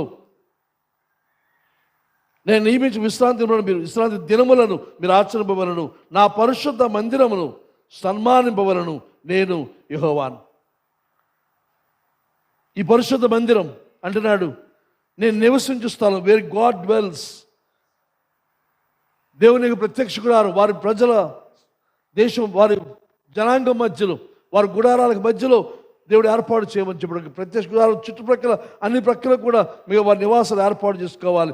దేవుడు వారి మధ్య ఆ ప్రత్యక్ష గుడారాన్ని ఏర్పాటు చేశాడు. ఆ తర్వాత మందిరాన్ని కూడా వారి మధ్య ఏర్పాటు చేసిన సంగతి వాక్యంలో మనం చూస్తూ ఉన్నాం. కనుక దేవుడు అక్కడ నివాసం ఉంటున్నాడు. ఎక్కడ నివాసం ఉంటాడు? అనగా మన మధ్య ఆయన నివాసం ఉంటాడు. కాబట్టి దేవుడు నివసించే ఆ స్థలాన్ని, ఆ ప్రదేశాన్ని మనం తప్పనిసరిగా ఏం చేయాలి? సన్మానింపవలను, దాన్ని గౌరవించవలసిన అవసరత ఉన్నదని మనవి చేస్తూ ఉన్నాను. ఇశ్రాయేలుకు మిగతా దేశాలకు ఇశ్రాయేలు జనాంగాల మధ్య ఉన్న తేడా ఏదనగా దేవుడు వారి మధ్య నివాసం ఉంటూ ఉన్నాడన్న సంగతిని ఇక్కడ మనవి చేస్తూ ఉన్నాను. అది నూతన నిబంధనలు మనం చూసినప్పుడు సంఘానికి ఇవ్వబడిన అనేకమైన సాదృశ్యాలు మనం చూస్తే, 1 పేతురు పత్రిక 2వ అధ్యాయం 5వ వచనం, 1 పేతురు పత్రిక 2వ అధ్యాయం 5వ వచనం మనం చూస్తే, యేసుక్రీస్తు ద్వారా దేవునికి అనుకూలమగు ఆత్మ సంబంధమైన బలులు అర్పించుటకు పరిశుద్ధ యాజకులుగా ఉండినట్లు మీరును సజీవమైన రాళ్ల వలె ఉండి ఆత్మ సంబంధమైన మందిరముగా కట్టబడుచున్నారు. కానీ మనమంతా కూడా ఆత్మ సంబంధమైన మందిరం, సజీవమైన రాళ్ల చేత కనుక ఒక మందిరముగా దేవునికి సంఘమైన మనము కట్టబడుతూ ఉన్నాము. ఈ మందిరమందు, ఈ స్థలమందు ప్రభు మనతో ఆయన ఉన్నాడు. కనుక ఇది ఆయన యొక్క మందిరం, ఆయన యొక్క స్థలం. నేను చెప్పేది ఈ నిర్మాణం గురించి కాదు, కానీ ఆత్మ సంబంధమైన మందిరముగా ఉన్న మన మందిరము కూడుకొని వచ్చినప్పుడు అది దేవునికి ఎంతో ప్రీతికరమైన పరిస్థితి అని మనవి చేస్తూ ఉన్నాను. తర్వాత 2 కొరింథీ పత్రిక 6వ అధ్యాయం 16వ వచనం, 2 కొరింథీ 6:16, దేవుని ఆలయమునకు విగ్రహములతో ఏమి పొందిక, మనం జీవము గల దేవుని ఆలయమై ఉన్నాం. అందుకు దేవుడు ఇలాగూ సెలవిచ్చుచున్నాడు, నేను వారిలో నివసించి సంచరింతును, నేను వారి దేవుడైందును, వారు నా ప్రజలైందును. కావున మీరు వారి మధ్య నుండి బయలువెడలి ప్రత్యేకముగా ఉండడి, అపవిత్రమైన దాన్ని ముట్టగుడని ప్రభువు చెప్పుచున్నాడు. మరియు నేను మిమ్మల్ని చేర్చుకుందును, మీకు తండ్రి అయిందును, మీరు నా కుమారును కుమార్తెలు అయిందురని సర్వశక్తి గల ప్రభువు చెప్పుచున్నాడు. నేను మీకు దేవుడినై ఉంటాను, మీరు నాకు ప్రజలై ఉంటారు, నేను మీ మధ్య నివాసం ఉంటాను. కనుక ఈ స్థలాన్ని, ఈ మందిరాన్ని, లేకపోతే ఇలా కూడుకునే ఈ విషయాలను దయచేసి ఎవ్వరూ కూడా చులకనగా చూడవద్దని మనవి చేస్తూ ఉన్నాను. ఇది దేవుడు ఏర్పాటు చేస్తున్నది అని మనవి చేస్తూ ఉన్నాను. ఇంకా చూస్తే 1 యోహాను పత్రిక 5వ అధ్యాయం 4వ అధ్యాయం, 1 యోహాను పత్రిక 4వ అధ్యాయం 15వ వచనం మనం చూస్తే, యేసు దేవుని కుమారుడిని ఎవడు ఒప్పుకొనునో వానిలో దేవుడు నిలిచి ఉన్నాడు, వాడు దేవుని యందు ఉన్నాడు. God in him and he in God. ఇప్పుడు మనం ఈ నూతన బంధులో మనం దేవునిలో ఉన్నాము, దేవుడు మనలో ఉన్నాడని సందేశాన్ని మనం చూస్తూ ఉన్నాం. అలాగే యోహాను సువార్త 6వ అధ్యాయం 56వ వచనం, యోహాను సువార్త 6:56,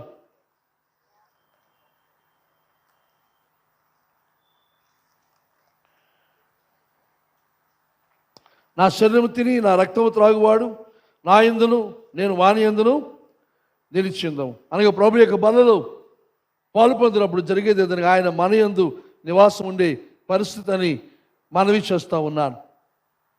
హెబ్రీ పత్రిక 10వ అధ్యాయం, ఇది కూడా చూద్దాం మనం. హెబ్రీ పత్రిక 10వ అధ్యాయం 19 నుంచి మనం చూస్తే,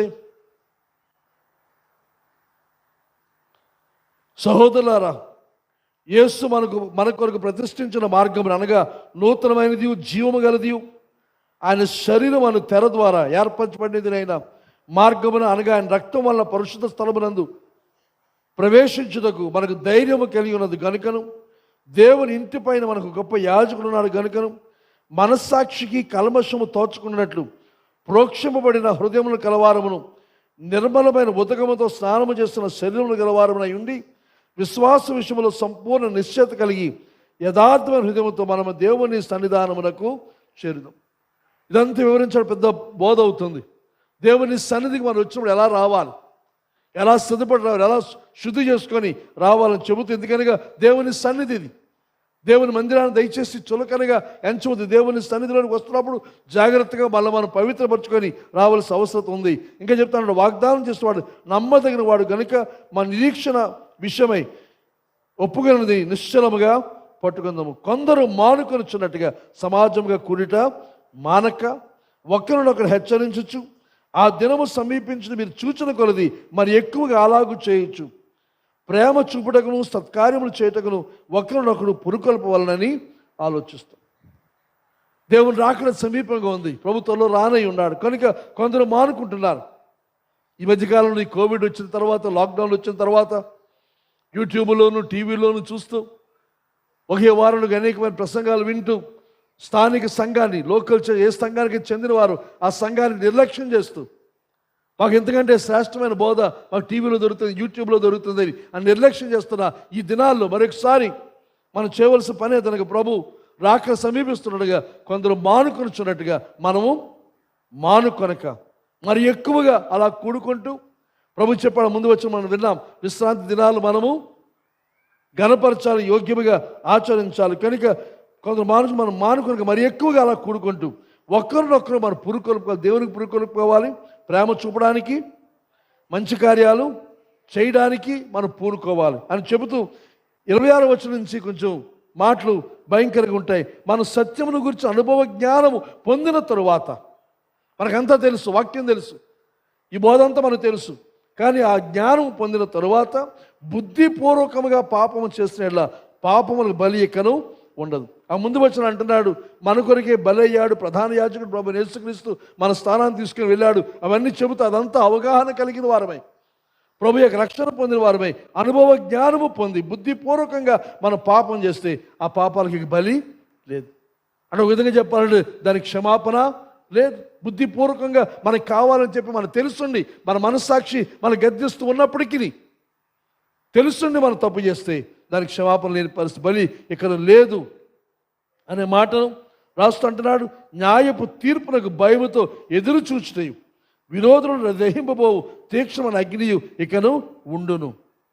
ఎవడైనా మోషే ధర్మశాస్త్రం నిరాకరించేలా 2-3 సాక్షుల మాట మీద కనికరింపకుండా వారిని చంపించుదురు. ఇట్లుండగా దేవుని కుమారుని పాదములతో త్రొక్కి తాను పరిశుద్ధపరచబడ్డ సాధనమైన నిబంధన రక్తమును అపవిత్రమైనదిగా ఎంచి కృపకు మూలముగా ఆత్మను తిరస్కరించిన వాడు ఎంత ఎక్కువైన దండన పాత్రలు ఎంచబడిన మీకు తోచును, కానీ మీరే దానికి జవాబు చెప్పుకోండి అన్నట్టుగా హెబ్రీపతి రాసిన భక్తులు ఇక రాస్తున్నాడని చెప్పి మనవి చేస్తాం. మిగతా భాగాలు కింద వరకు మీరు చదువుకోండి. మీరు వెలిగింపండి వారు శ్రమలతో కూడిన గొప్ప పోరాటం సహించి పూర్వతంలో జ్ఞాపకం చేసుకోండి. ఒకప్పుడు రక్షణ పొందిన దినాల్లో ఎలా ఉన్నారు, ఎలా ప్రవర్తించారు, ఇప్పుడు ఎలా ఉన్నారు ఒకసారి పరీక్ష చేసుకొని సరి చేసుకోండి. ఇప్పుడైనా సరే నేడు అనబడుతున్న సమయం ఉంటుండగా మారు మనసు పొందడానికి ఇది అవకాశం అని మనవి చేస్తూ ఉన్నాను. ఈ శరీరాన్ని విడిచిన తర్వాత మనం ఏ మాత్రం కూడా మార్పును మనము చేసుకోలేము. కనుక మనం బ్రతికుంటుండగా, సజీవులమైంటుండగా, ఈ మాట మన చెవిలో ఇంకా వినబడుతూ ఉంటుండగానే ప్రభు ఎదుట మనకు క్షమాపణ అయినట్లయితే ఆయన మనకు క్షమించడానికి సిద్ధమైన మనసు గలవాడని మనవి చేస్తూ ఉన్నాను. కనుక ఇప్పుడు 3వ వచనం మనం వద్దాం. లేవీకాండం 26వ అధ్యాయం 3వ వచనం అంటున్నాడు, మీరు నా కట్టడలను నడుచుకొని నా ఆజ్ఞలను ఆచరించి వాటిని అనుసరించి ప్రవర్తించిన ఎడల. దేవుని యొక్క ప్రాముఖ్యమైన ఆజ్ఞలు పై 2 మనం చదివిన 2 వచనాలు. విగ్రహారాధన చేయకూడదు, దేవుడు తప్ప వేరే దేవుడు మనకి ఉండకూడదు, ఏ రకమైన స్వరూపాన్ని మనం చేసుకోకూడదు. ఆ తరువాత దేవుడు నియమించిన ఆ దినములను, విశ్రాంతి దినములను మనం శ్రద్ధగా ఘనముగా ఎంచవలసిన అవసరం ఉంది. రెండు ప్రాముఖ్యమైన విషయాలు అవంటూ అంటున్నాడు, మీరు నా కట్టడలను బట్టి నడుచుకొని నా ఆజ్ఞలను ఆచరించి వాటిని అనుసరించి ప్రవర్తించిన ఎడల,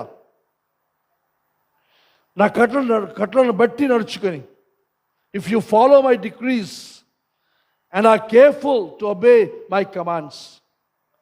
ఇంకా ఇంగ్లీష్ తర్జుమాలు అంటాడు, ఇంక వేరే తర్జుమాలు అంటాడు,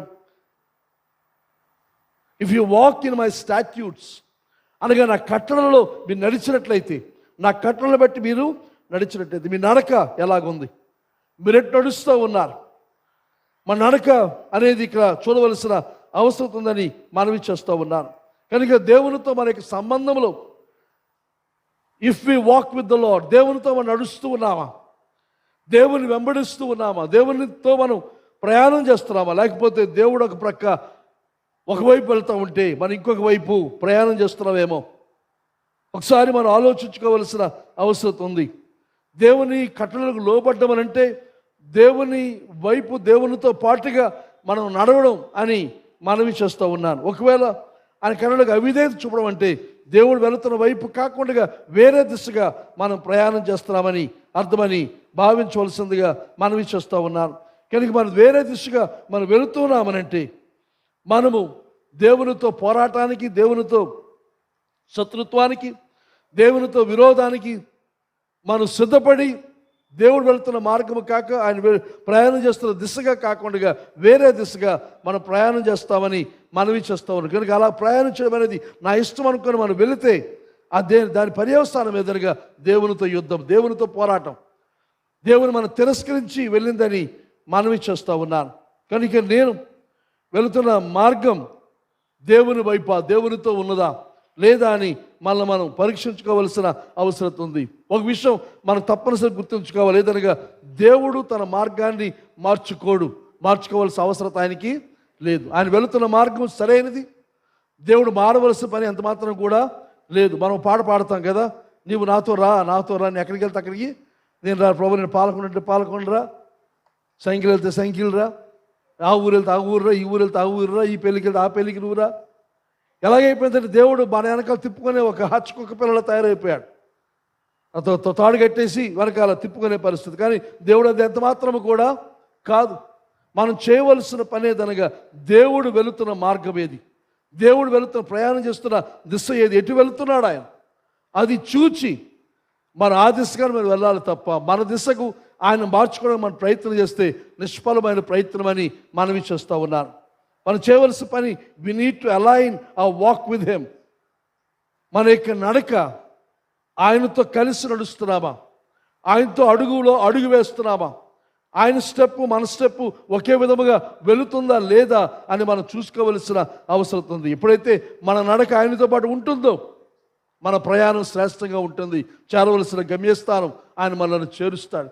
కానీ మనం వెళుతున్న దిశ వేరే, మన అడుగులు వేరు, దేవుని యొక్క అడుగులు వేరుగా ఉన్నప్పుడు, ప్రభు నువ్వు నాతో రావా, నాతో వస్తే నాకు శాంతి ఉంటుంది, నెమ్మది ఉంటుంది, ఆశీర్వాదం ఉంటుంటే అది కాదని ఆ పాట పూర్తిగా వాక్యానుసారంగా తప్పని మనవి చేస్తూ ఉన్నాను. మనం ఆయన వెంట ఉండాలి. ఆయన వెంట ఉంటే ఆ పాటలో ఆశీర్వాదం, శాంతి, నెమ్మది, సమాధానం ఇవన్నీ మనకు ఉంటాయి. కానీ నా వెనక నువ్వు వస్తే అనేది మనం పాడడం చాలా తప్పు, దేవుని మనం కిందకి లాగేస్తున్న పరిస్థితి అని మనవి చేస్తూ ఉన్నాను. దేవుడు వెళ్తున్న మార్గం మనకు తెలుసుకొని ఆయన అడుగు వేయాలి. ఆయన యొక్క చరిత్ర, ఆయన హిస్టరీ చూసినప్పుడు హిస్ స్టోరీ, ఆయన యొక్క కథ, ఆయన యొక్క చరిత్ర, ఆ కథలో ఆయన చరిత్రలో మన భాగాన్ని, మన స్థానాన్ని మనం తెలుసుకొని ఆ పాత్ర మనం పోషించవలసిన అవసరం ఉందని మనవి చేస్తూ ఉన్నాను. కనుక దేవుని యొక్క సంగమా మనం ఎలా నడుస్తూ ఉన్నాం, ఆయన కట్టడలు, ఆయన ఆజ్ఞలు పాటిస్తూ ఆయన్నే దేవునిగా కలిగి విగ్రహారాధన లేకుండా, విగ్రహములు పూజించకుండా, ఇంకా ఆయనకి విశ్రాంతి గణపరుస్తూ మన నడక ఎటువైపు ప్రయాణం చేస్తున్నాం, ఎలా ప్రయాణం చేస్తున్నాం చూడొస్తారు. ఆమోస్ గ్రంథం 3:3 ఆమోస్ గ్రంథం 3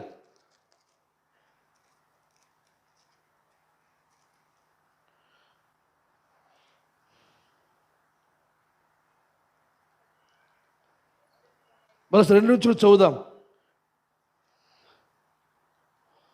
మొదటి వచనం, ఐగుప్తు దేశము నుండి యెహోవా రప్పించిన ఇశ్రాయేలీయులారా, మిమ్మల్ని గూర్చి ఆయన రప్పించిన కుటుంబమును వారిని అందరినీ గూర్చి ఆయన సెలవిచ్చిన మాట ఆలకించినది ఏమనగా, భూమి మీద సకల వంశములలోను మిమ్మల్ని మాత్రమే నేను ఎరిగి ఉన్నాను. ఇశ్రాయేలుకి ఇస్తున్న వాళ్ళకి ఇచ్చిన ఆధిక్యత దేవుడు జ్ఞాపకం చేస్తున్నాడు. ఏమంటున్నాడు ఇక్కడ? భూమి మీద సకల వంశములలోను మిమ్మల్ని మాత్రమే నేను ఎరిగి ఉన్నాను గనుక మీరు చేసిన దోషక్రియలను బట్టి మిమ్మల్ని శిక్షించు. మిమ్మల్ని ఎరిగి ఉన్నాను కాబట్టి మీరు చేసిన దోషక్రియలు చూసి చూడట్టుగా నేను ఊరుకుంటాను అనడం లేదు. పక్షపాతం చూపించే దేవుడు కాడు. మనం చాలాసార్లు ఎవరైనా మనకు తెలిసి వారు పై స్థానాల్లో ఉంటే మనం తప్పు చేసినా తప్పించుకొని పోయి వారి పేరు చెప్పి, కానీ దేవుని యొక్క విధానం అది కాదు. ప్రజలందరిలో మిమ్మల్నే నేను ఎరిగి ఉన్నాను కనుక మీరు దోషం చేస్తే నేను మిమ్మల్ని విడిచిపెట్టను చెబుతూ, సమ్మతింపకుండా ఇద్దరు కూడి నడుతురా? సమ్మతించకుండా ఇద్దరు కూడి నడుస్తారా? ఇది అన్నిటికీ వర్తిస్తారు. తప్పలేదండి, లేదా నాకు ఇష్టం లేదండి, నేను చేయడం లేదని కానీ వాళ్ళు వెనకలేదు వెళ్ళాను, అది అబద్ధం. అది మీరు సమ్మతించారు కాబట్టి ఇద్దరు కలిసి వెళ్ళారు. ఇక్కడ దేవునితో కూడా మనం సమ్మతించి ఆయనతో కలిసి మనం నడవాలి. మనం మిగతా వారితో, లోకముతో, లోక స్నేహాలతో సమ్మతించి మనం నడుస్తాం, అన్నింటికి ఏకీభవిస్తున్నాం. కానీ ఎవరితో ఏకీభవిస్తున్నాం? దేవునితో ఏకీభవిస్తున్నామా? దేవునికి విరోధముగా ప్రవర్తిస్తున్నా? వారితో ఏకీభవిస్తున్నాం. కానీ మన సమ్మతి ఎవరితో? ప్రత్యేక దేవుడు మనల్ని ఎరిగి ఉన్నాడు. ఎఫెసీయులో మనం చూస్తాం, భూమికి పునాదులు వేయక మునిపే క్రీస్తును దేవుడు మనలను ఏర్పాటు చేస్తూ ఎరిగి ఉన్నాడు. అప్పటి నుంచి మనకు తెలుసు ఆయనకి, మనం పుట్టక ముందే ఆయన తెలుసు. అలాంటి మనము ఆయనతో సమ్మతించి మన వయసు పెరిగిన తర్వాత, జ్ఞానం వచ్చిన తర్వాత మనం చేయవలసిన పని దేవునితో సమ్మతించి ఆయన వెళుతున్న మార్గం వైపు మనం నడవలసిన అవసరం ఉందని మనవి చేస్తూ ఉన్నాను. ఒకవేళ మన ఆయన మార్గంలో కాకుండా ఆయన విరోధమైన మార్గంలో మనం నడుస్తూ పోతూ ఉంటే మనం చాలా సమస్యాత్మకమైన పరిస్థితుల్లో మనం వెళతాము. మరణించే ప్రమాదం ఉంది. దేవునికి విరోధముగా మనం నిలబడి పోరాడలేము. కనుక మన పోరాటం, మన యుద్ధం దేవునితోనే చేసినట్లయితే మనకంటే దౌర్భాగ్యం మరొక ఉండరని మనవి చేస్తూ ఉన్నాను. అయితే ఈ రకంగా మీరు చేస్తే, ఈ మొదటి 3 వచనాల విషయాలు మీరు పాటిస్తే ఎక్కడి నుంచి బాగుంటుంది. ఇంతవరకు మీరు నచ్చకపోతే ఇక్కడ మొదటిది ప్రావిజన్. 4-5 వచనాల్లో దేవుడు ఇస్తున్నాడు ప్రావిజన్. 4-5 వచనాలు. మీ వర్షాకాలంలో మీకు వర్షం ఇచ్చేదను, మీ భూమి పంటలను ఇచ్చును, మీ పొలముల చెట్లు ఫలించును, మీ ద్రాక్ష పండ్లు కాలం వరకు మీ నూర్పు సాగుచుండును, మీరు తృప్తిగా భుజించి మీ దేశంలో నిర్భయముగా నివసించేదరు. మీకు ప్రావిజన్, మీకు ఆహారం ఇస్తాను, నేను మీకు సమృద్ధిగా ఇస్తాను. అది ఎలాగిస్తానంటే అంటున్నాడు, I will send you the seasonal rains, అనగా కాలానుకూలమైన వర్షాలను నేను మీకు ఇస్తాను. వర్షం పడవలసిన కాలంలో వర్షం పడుతుంది, కాలానుకూల వర్షాలు. The land will then yield its crops, అప్పుడు భూమి తన పంటను మీకు ఫలిస్తుంది. And the trees of the field will produce the fruit, అలాగే చెట్లు కూడా వారి కాలమందు ఫలాన్ని ఇస్తాయి. మనం ఇవన్నీ చేస్తే ఇశ్రాయేలుకు మాత్రమే కాకుండా మనకు దేవుడు ఇస్తున్న వాగ్దానం ఏదనగా, మీకు కాలానుకూలమైన వర్షాలను నేను ఇస్తాను, తర్వాత నేల ఫలిస్తుంది, తర్వాత చెట్లు కూడా ఫలిస్తాయి అని చెప్పి అంటున్నాడు. Your threshing season will overlap with the grape harvest. ఇక్కడ మీ ద్రాక్ష పండ్ల కాలం వరకు మీ నూర్పు సాగుతుంది. And your grape harvest will overlap with the season of planting grain. కానీ ఒక పంట చేతికొచ్చే సమయానికి రెండవ దానికి కూడా సిద్ధపడే ఆ పరిస్థితి ఏర్పడుతుంది. You will eat your fill and live securely in your own land. మీ సొంత దేశమందు, మీ సొంత ఇంట్లో హాయిగా భద్రముగా మీరు జీవిస్తారు అనే వాగ్దానాన్ని దేవుడు ఇక్కడ ఇశ్రాయేలు జనాంగానికి ఇస్తూ ఉన్నాడు. ఈ సంవత్సరం మందు మనకు కూడా అదే వాగ్దానాన్ని ఆయన చేస్తూ ఉన్నాడు. ఇశ్రాయేలు జనాంగం వ్యవసాయము ఆధారముగా కలిగిన దేశం అది. కనుక ఆయన అంటున్నాడు, మీకు వర్షము కాలానుగుణంగా కడవరి వర్షము, తొలకరి వర్షం రెండు కూడా పడవలసిన కాలంలో అవి పడతాయి. పడిన తరువాత మీ పంటలు ఫలిస్తాయి. కనుక మీరు చేయవలసిన పని విగ్రహారాధన వైపు, విగ్రహానికి సంబంధించిన వాటి వైపు మీరు ఏమాత్రము కూడా చూడకూడదు. కానీ ఇశ్రాయేలు జనాంగానికి ఉన్న ఒక శోధన ఏదనగా, వారు నివసించిన కనాను దేశంలో బయలు దేవత ఆరాధన ఉంది. అయితే బయలు దేవుడు అని అంటే ఆ కనానీయుల దేవుడు తుఫానుకు దేవుడు, స్టార్మ్ గాడ్, తుఫానుకు దేవుడు. కాబట్టి యూదులు చాలాసార్లు చేసిన పొరపాటు ఏదనగా వారికి వర్షం అవసరమైనప్పుడు దేవుని దగ్గరికి కాకుండా, యెహోవా యొద్దకు కాకుండా బయలుదేవత ఆరాధనకు వారు చేస్తూ ఉండేవారు.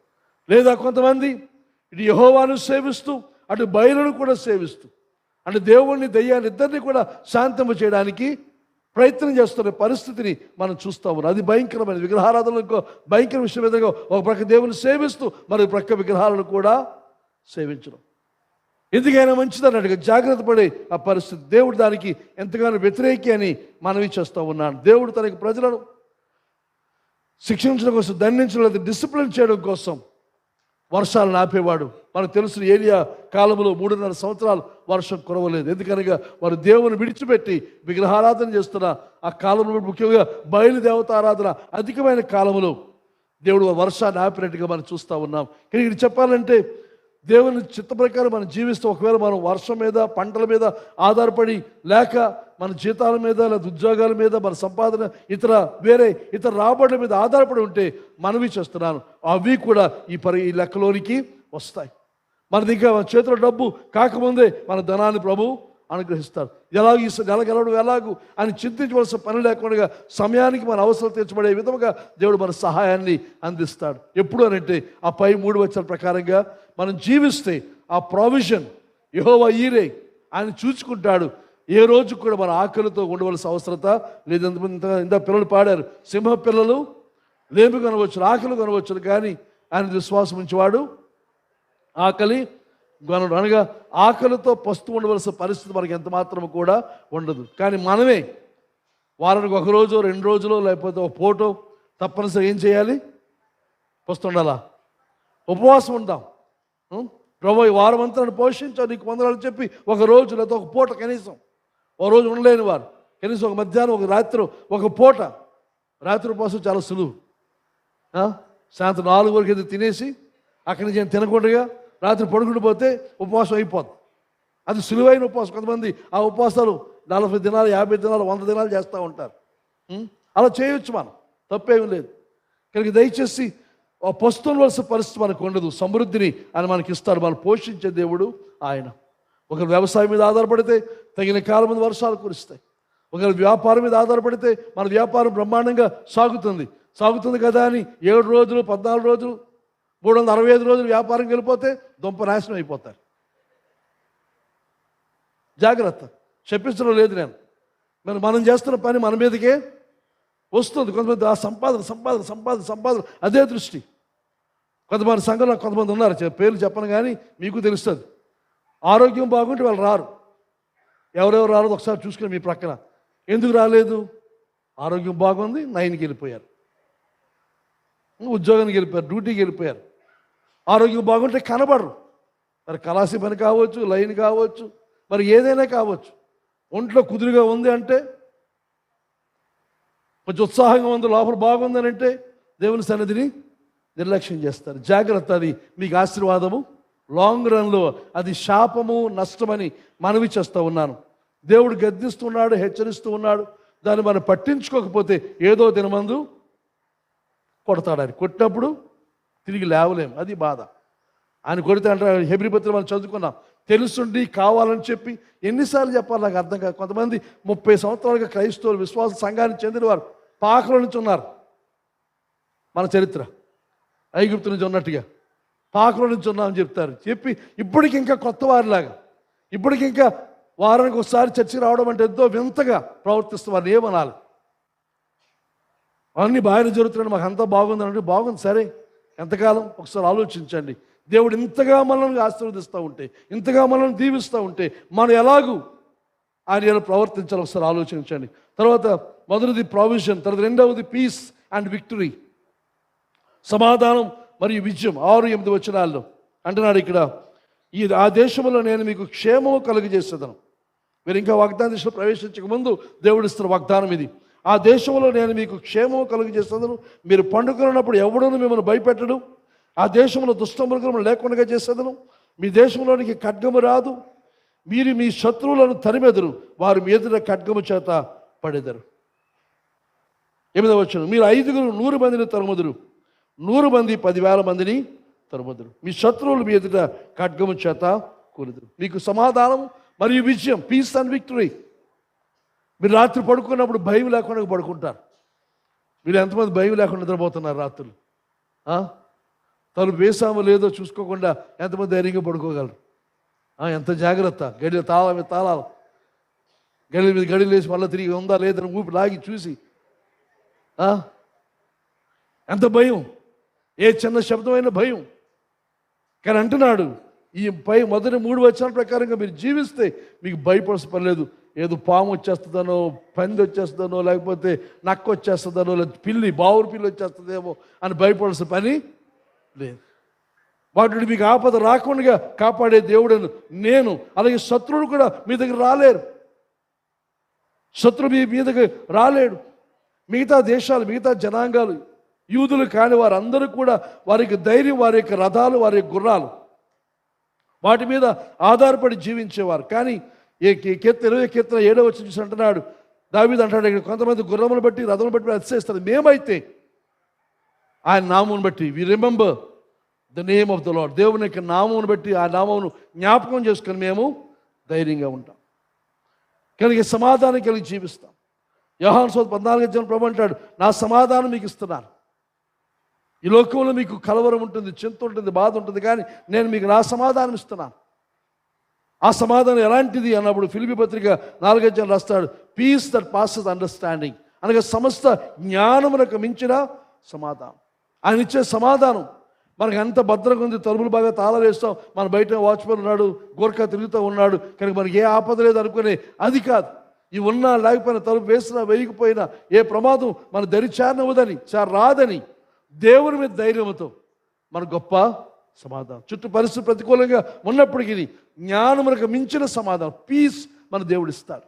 దీని ద్వారానే దేవుడు మనం నడిపించాలని ఆశపడుతున్నాడు. దేవుని ప్రజలమైన మనం ఆతృతతో, తొందరతో, కంగారుతో, భయపడిపోతూ, వణిగిపోతూ, గజగజగా వణిగిపోతూ ఉండవలసిన పని ఎంత మాత్రం కూడా మనకి లేదు. మన దేవుడు నడిపించాలనుకునే విధానం ఏదనగా సమాధానంతో నడిపించాలని, సమస్త జ్ఞానం మించిన సమాధానం. ఫిలిప్పీ పత్రికలో ఆమె రాసిన మాట చూసినప్పుడు, మీ సమస్త విషయాల గురించి కృతజ్ఞతాపూర్వకంగా దేవునికి మీరు మొరపెడితే దేవుడు మీకు సమాధానాన్ని ఇస్తాడు. మన ప్రార్థన విషయాలు సమాధానం పొందినంత వరకు మనం ప్రార్థన చేస్తే ఆ సమాధానం ఎప్పుడైతే మనలో వస్తుందో ఆ ప్రార్థన జవాబు దగ్గరలోనే ఉన్నదనే నిర్ధారణతో మన ధైర్యంగా ముందు కొనసాగిపోవచ్చు అని మనవి చేస్తూ ఉన్నాడు. ఒకవేళ శత్రువులు వస్తే అంటున్నాడు, మీలో ఒక్కడు లేకపోతే 5 ఎంతమందిని 100 మందిని హతమారుస్తారు. మీలో 100 మంది 10,000 మందిని హతమారుస్తారు. ఇది మామూలు సాధారణ లెక్కలు అయితే, మనం మామూలుగా మన స్కూల్లో నేర్చుకున్న లెక్కల ప్రకారంగా అయితే 5 100 మందిని తరివితే 100 మంది ఎంతమందిని తరవాలి? 2,000 మందిని తరవాలి. కానీ ఇక్కడ దేవునికి లెక్కలంతా కూడా గుణకారమే. అవి కూడా విపరీతమైన గుణకారాలు. ఆ గుణకారం అంటాడు, 5 100 మందిని తరివితే 100 మంది 2,000 మందిని, అనగా 5 రెట్లు అధికమవుతుంది మన బలం. అనగా 5 నిలబడి శత్రువుని ఎదిరిస్తే ఎంతమంది శత్రువుని ఎదిరించగలం? 100 మందిని మనం హతమార్చగలం. అదే 100 మంది నిలబడితే 2,000 మందిని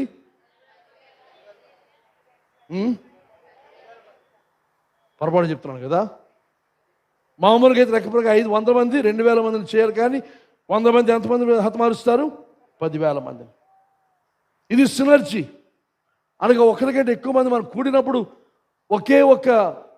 ఒక్కొక్కరు బలం కూడికకి జరగడం కాక ఒక్కొక్కరి బలం గుణకారం చెంది ఒక బలమైన శక్తి ఏర్పడుతుంది. అదే దేవుని చిత్తానుసారంగాను దేవునికి అవిధేయంగా కూడా పనిచేయచ్చు. కానీ దేవునికి అవిధేయంగా చేస్తే ఆ ఐక్యతను, ఆ సినర్జీని దేవుడు విడగొడతాడు.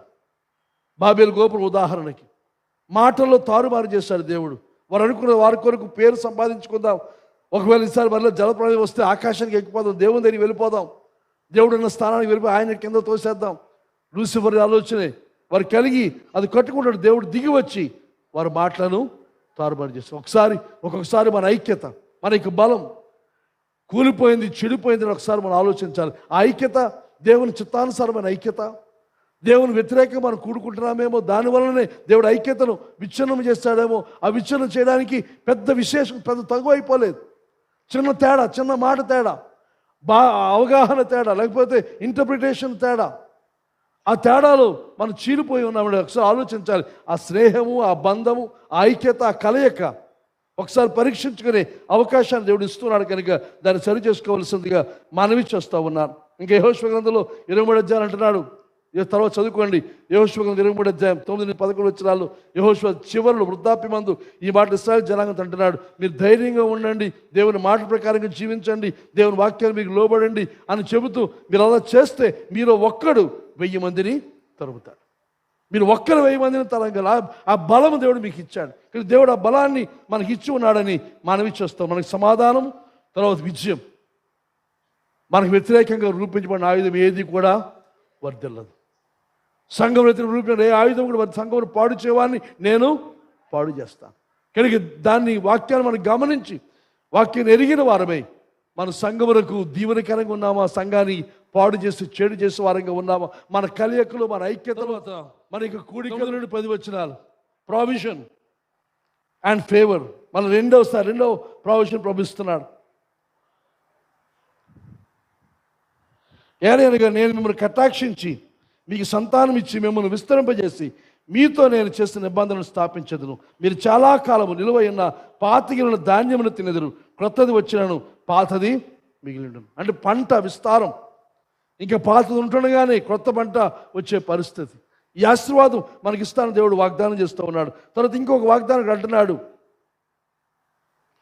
నేను మిమ్మల్ని కటాక్షించి మీకు సంతానమును ఇచ్చి మిమ్మల్ని విస్తరింపజేసి మీతో నేను చేసిన నిబంధనను స్థాపించదు. ఇది నాకు చాలా బలాన్ని, ధైర్యాన్ని ఇచ్చింది.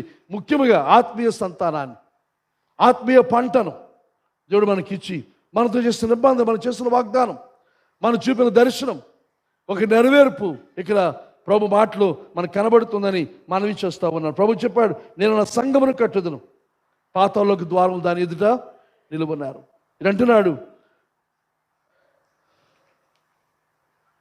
I will look favorable upon you, making you fertile and multiplying your people. ఇందా చెప్పుకున్నాం దేవునికి లెక్క గుణకారం. మల్టిప్లయింగ్ యువర్ పీపుల్, నీ ప్రజలను కూడా నేను గుణకారం చేసి వారిని అభివృద్ధి పరుస్తాను. అనగా అనేక రెట్టింపు ఆ సంఖ్యల్లో, లేదా 10 రెట్లు 15 రెట్లు ఆ రకంగా సంఖ్య విస్తరింపజేస్తానని దేవుడు వాగ్దానం చేస్తూ ఉన్నాడు. హెబ్రీ పత్రిక 11 అధ్యాయం చేస్తూ ఒక్క మనిషి నుండి విస్తారమైన జనం వచ్చినట్టుగా మనందరిలో నుండి దేవుడు బలమైన కార్యాన్ని చేస్తాం. ప్రకటన 7వ అధ్యాయం మనం చూస్తాం, లోకమంతలో ప్రతి జాతి, ప్రతి ప్రజలో నుండి అనేక మందిని సమకూర్చి ప్రభు ఎదుటి నిలబడతారు. ప్రకటన గ్రంథంలో మనం చూస్తూ ఉన్నాము.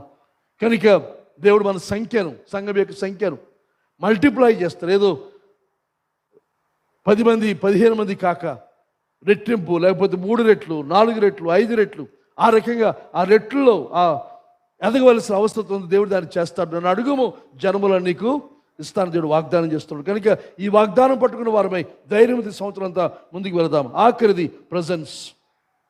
11-12 వచనాలు అంటున్నాడు, నా మందిరమును మీ మధ్యన ఉంచెదను, మీ యందు నా మనస్సు అసహ్యపడదు, నేను మీ మధ్య నడిచేదను, మీకు దేవుడిని అయ్యుదును, మీరు నాకు ప్రజలై ఉందురు అని చెప్తున్న మాట ఏదనగా, నా సన్నిధి మీతో ఉంటుంది. I will live among you and I will not despise you. మీ మధ్య నేను ఉంటాను, నేను మిమ్మల్ని తృణీకరించలేకపోతే అంటున్నాడు ఈ తెలుగు తర్జుమాలో, అసహ్యపడను. ఎక్కువ కాలం ఒక ఇంట్లో ఉండిపోయామనుకోండి, అందరికి ఒకరి మీద ఒక అసహ్యత ఏర్పడతారు. కానీ దేవుడు అంటున్నాడు, మీ మధ్య ఉంటాను, మీతోనే ఉంటాను, మనతో ఉండి రాత్రి పగలు మనతో ఉండి మన మీద అసహ్యపడ్డాడట. అంత ఇష్టపడతాడు మనకు దేవుని కోరిక, దేవుని యొక్క వాంఛ అది. మనమైతే ఒక వారం వచ్చి, శనివారం వచ్చి, క్రిస్మస్కి వచ్చి, ఆదివారం వచ్చి, జాన్వరికి వచ్చి, ఆదివారం వచ్చి, కొంతమందికి అసహ్యం అయిపోయింది. దాంతో క్రిస్మస్కి వచ్చిన వారు ఆదివారం రాలేదు, జాన్వరికి వచ్చిన తర్వాత ఆదివారం రాలేదు. ఎందువల్ల? అసహ్యం అయిపోయింది. కానీ దేవునికి అది అసహ్యం కాలేదు. ఆయన మనతో ఉండాలని, దివారాత్రి మనతో ఉండాలని ఆశిస్తున్నాడు. I will walk among you, నేను మీ మధ్య నడుస్తాను. I will be your God and you will be my people. నేను మీకు దేవుడు అయి ఉంటాను, మీరు నాకు ప్రజలై ఉంటారు. దేవునికి వాంఛ ఇది. ఆయన సన్నిధి మనతో ఉంటుంది. మోషేతో దేవుడు అంటాడు, నా సన్నిధి నీతో వస్తున్నాడు. మోషే 33 అధ్యాయాలు ప్రార్థన చేసి, ప్రభు నీ సన్నిధి మాతో రాకపోతే మమ్మల్ని ఎక్కడి నుండి వెళ్ళనివ్వద్దు. ఆయన సన్నిధి ప్రాముఖ్యం. ఆయన సన్నిధి మనతో ఉంచుతాను వాగ్దానం చేస్తాను. ఆయన సన్నిధి లేకుండా మనం ఏది చేసిన వ్యర్థం. అది దీని అంతరికి ఉద్దేశం ఎందుకొరకు, ద పర్పస్ ఏదనగా 13 వచ్చి అంటున్నాడు, I am the Lord your God who brought you out of the land of Egypt. ఐగుప్తు నుండి మిమ్మల్ని విడిపించిన యెహోవాను నేనే. ఎందుకు విడిపించానంటే so you would no longer be slave. ఇక మీద మీరు బానిసలుగా ఉండకుండానట్లు. మీరు బానిసలుగా ఉండకూడదు. దేవుని ప్రజలు స్వతంత్రులుగా స్వేచ్ఛా జీవులుగా మీరు జీవించాలి. మీరు బానిసలుగా ఉండకుండానట్లు నేను మిమ్మల్ని విడిపించాను. తర్వాత I broke the yoke of slavery. మీ మడల మీద ఉన్న బానిసత్వం అనే కాడిని నేను విరగొట్టాను. దాన్ని బట్టి so you can walk with your head high. మీ తలలు పైకెత్తి నడవాలని ఆశించి మీ భుజముల మీద ఉన్న కాడిని, బానిసత్వం అనే కాడిని నేను విరగొట్టాను. కనుక ఈ దినమందు ముగింపులో చెబుతున్న మాటలు, మనం బానిసలుగా ఉండకూడదని, మన తలలు పైకెత్తి నడవాలని. ఒకసారి మనం పరీక్ష చేసుకుందాం. దేవునితో మనం నడుస్తూ ఉన్నామా? మన నడక ఎవరితో ఎలా నడుస్తున్నాం? దేవుని కట్టడలు, దేవుని ఆజ్ఞ అనుసరించి, దేవుని మాట ప్రకారంగా, దేవుని చిత్తానుసారంగా దేవుడు వెళ్తున్న మార్గములో వెళ్తున్నామా? మన కాడి అవతల పక్క ప్రభు ఉన్నాడా? లేదా మన మట్టుకు మన కాడిని ఏర్పాటు చేసుకుని, మన మట్టుకు మనమే సేవను ఏర్పాటు చేసుకుని, మన మట్టుకు మనమే మన సొంత ఇష్టాన్ని అనుసరించి మన ఇష్టానుసారంగా మనం ప్రవర్తిస్తున్నామా? మన కాడికి అవతల పక్క ప్రభు ఉన్నాడా? ప్రభుతో పాటు మనం నడుస్తూ ఉన్నామా? ఆయన సన్నిధి మనతో ఉన్నదా? లేకపోతే మన మట్టుకు మనం ఆయన సన్నిధిని పట్టించుకోకుండా ప్రభు నేను వెళ్తున్నాను, నా వెనకాల నువ్వు రా అనుకుని మనం వెళ్ళిపోతున్నామా? ఒకసారి మనం పరీక్ష చేసుకోవాల్సిందిగా మనవి చేస్తూ ఈ సందేశాన్ని ముగిస్తూ ఉన్నాను. దేవుడి వాక్యాన్ని, సందేశం మనందరూ వినికిల్లో ఆశీర్వదించును గాక. ఆమేన్. అందరూ తల వంచండి, ప్రార్థన చేద్దాం.